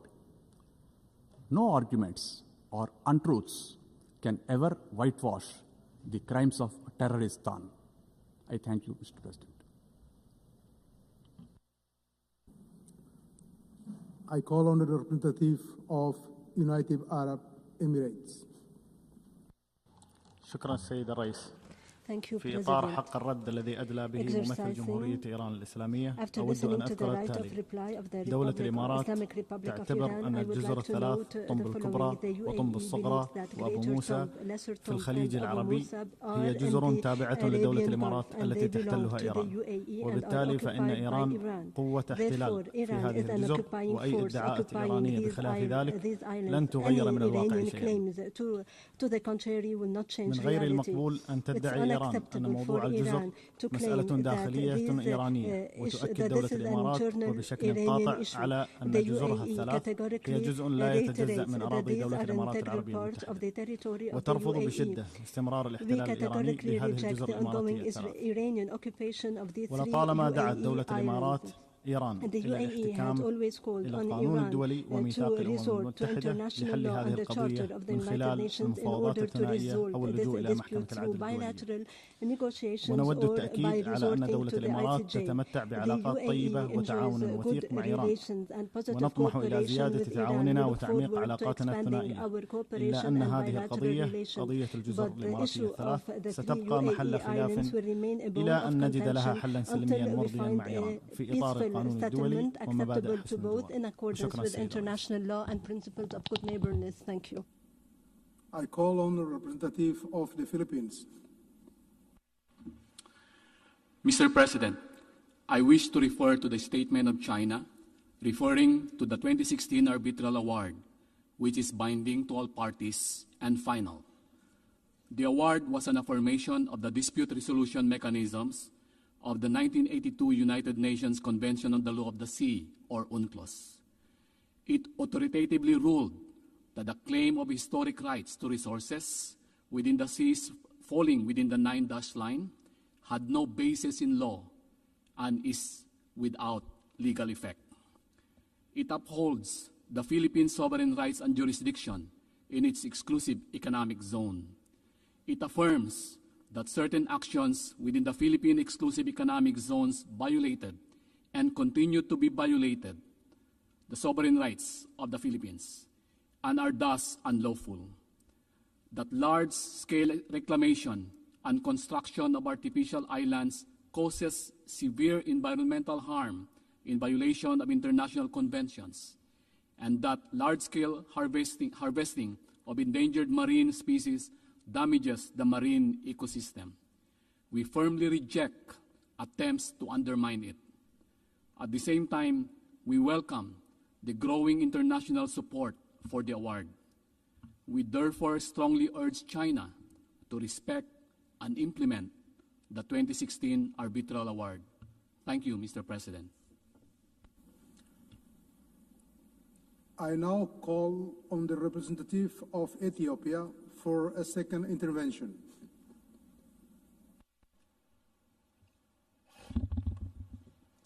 Mr. President, Egypt has once again made additional baseless allegations against my country, most of which are refuted by Ethiopia's previous statements and replies before this August Assembly. The Grand Ethiopian Renaissance Dam is complete, and it was inaugurated on September 9th this year. This is a fact. The dam is generating electricity. It has brought immense satisfaction for Ethiopians, people of the Nile River Basin, Africans across, who aspire the continent's development and prosperity, unlike what the Egyptian delegate falsely described in his intervention just now. The dam is also a symbol of resilience and determination in the face of obstacles advanced by Egypt to prevent Ethiopia from getting the financial resources necessary to build the dam.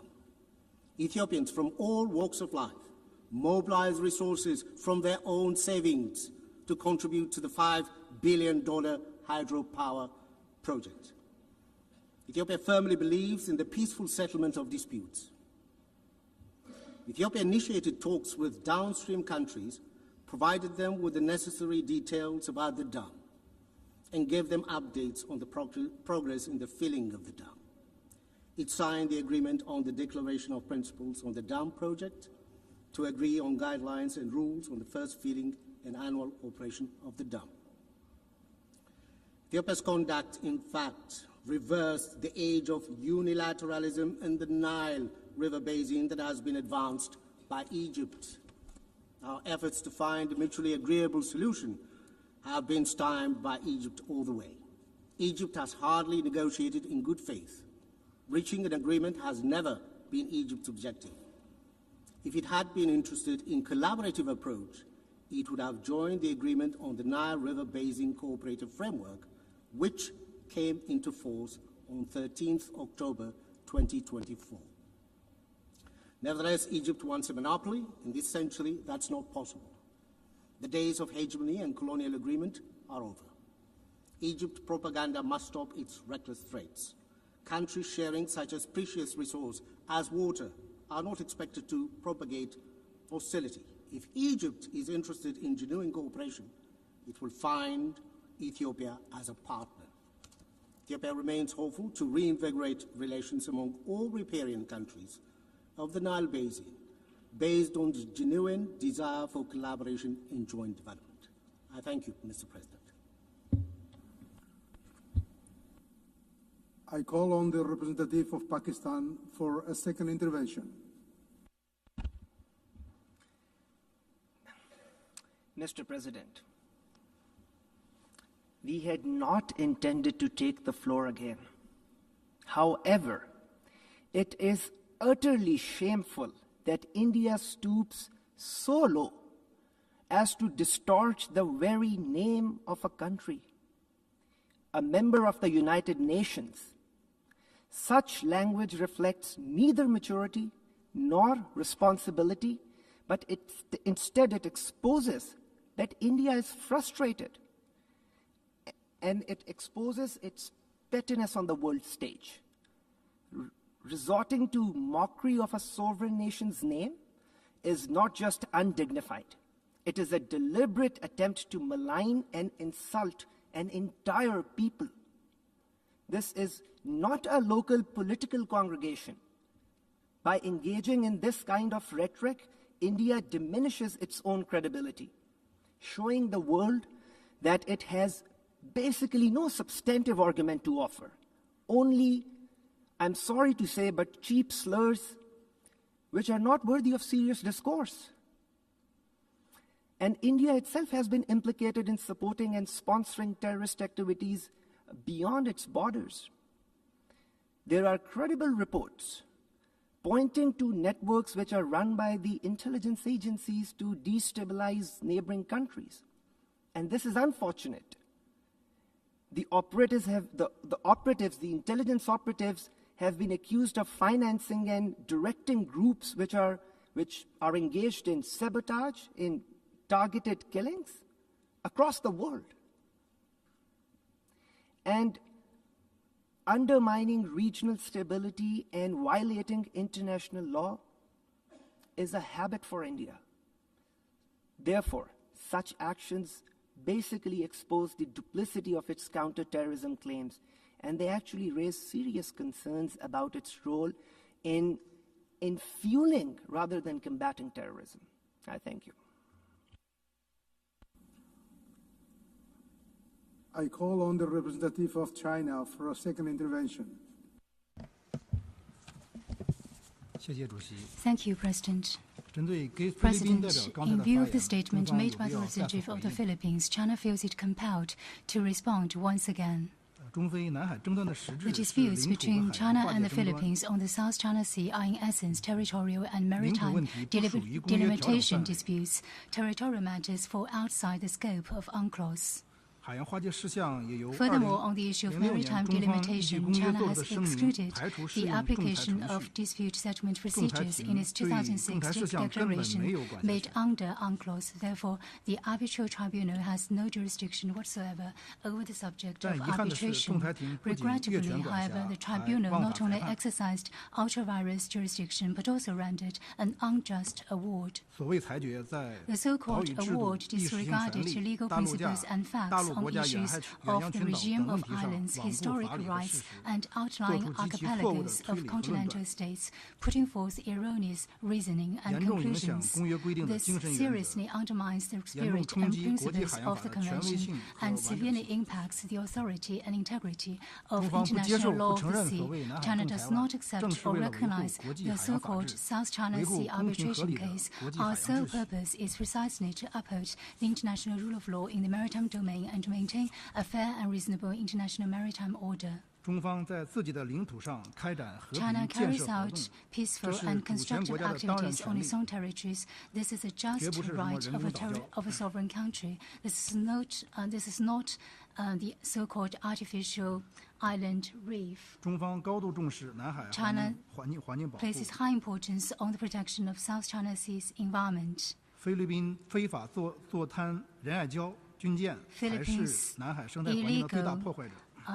illegal military fleet in the island means that Philippines is the biggest destroyer of the South China Sea ecosystem. Philippines has repeatedly accused China. The sole purpose is to hide its fact of reneging on its promise and distorting the facts. We ask now Philippine colleagues to return to the correct path of resolving the South China Sea issue based on dialogue instead of playing up the South China Sea issue on the multilateral platform. This will not facilitate the settlement of the dispute, but rather this will escalate the tensions and leading to enhanced mistrust. I thank you, President. I call on the representative of Egypt for a second intervention. Thank you, Mr. Chair, once again for giving Egypt the floor. Mr. Chair, we are not willing to dwell more on the continued fallacies posed by the Ethiopian delegation. However, we are going to reiterate our position and stance. We affirm Egypt's firm position of rejecting all unilateral Ethiopian measures on the Nile River and not accepting them or their consequences for the existential interests of the peoples of the downstream countries, Egypt and Sudan.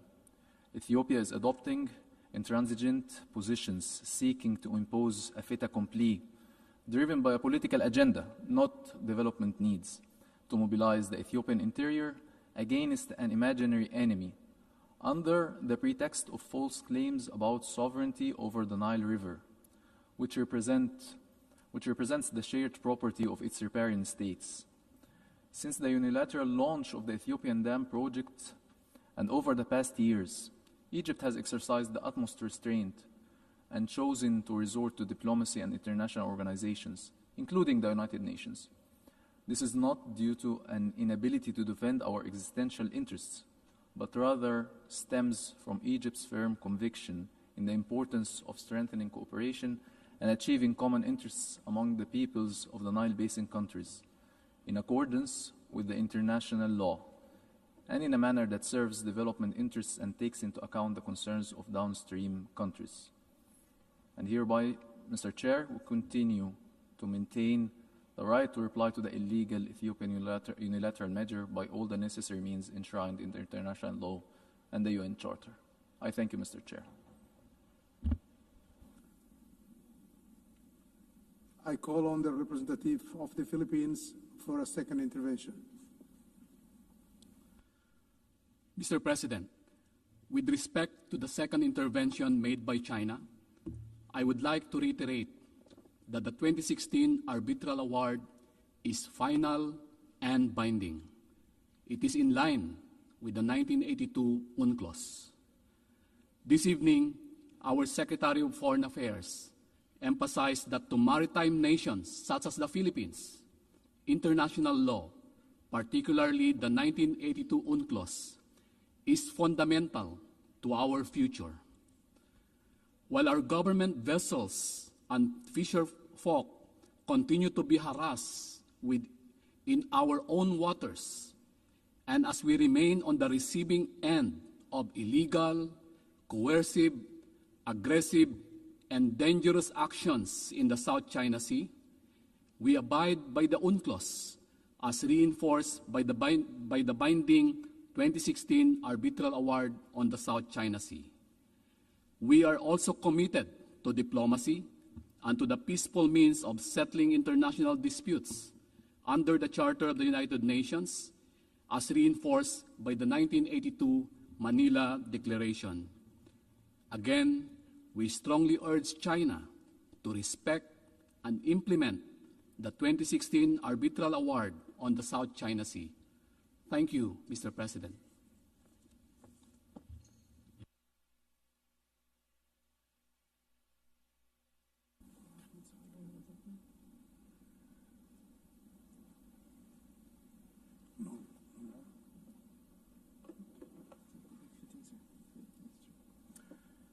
The meeting is adjourned.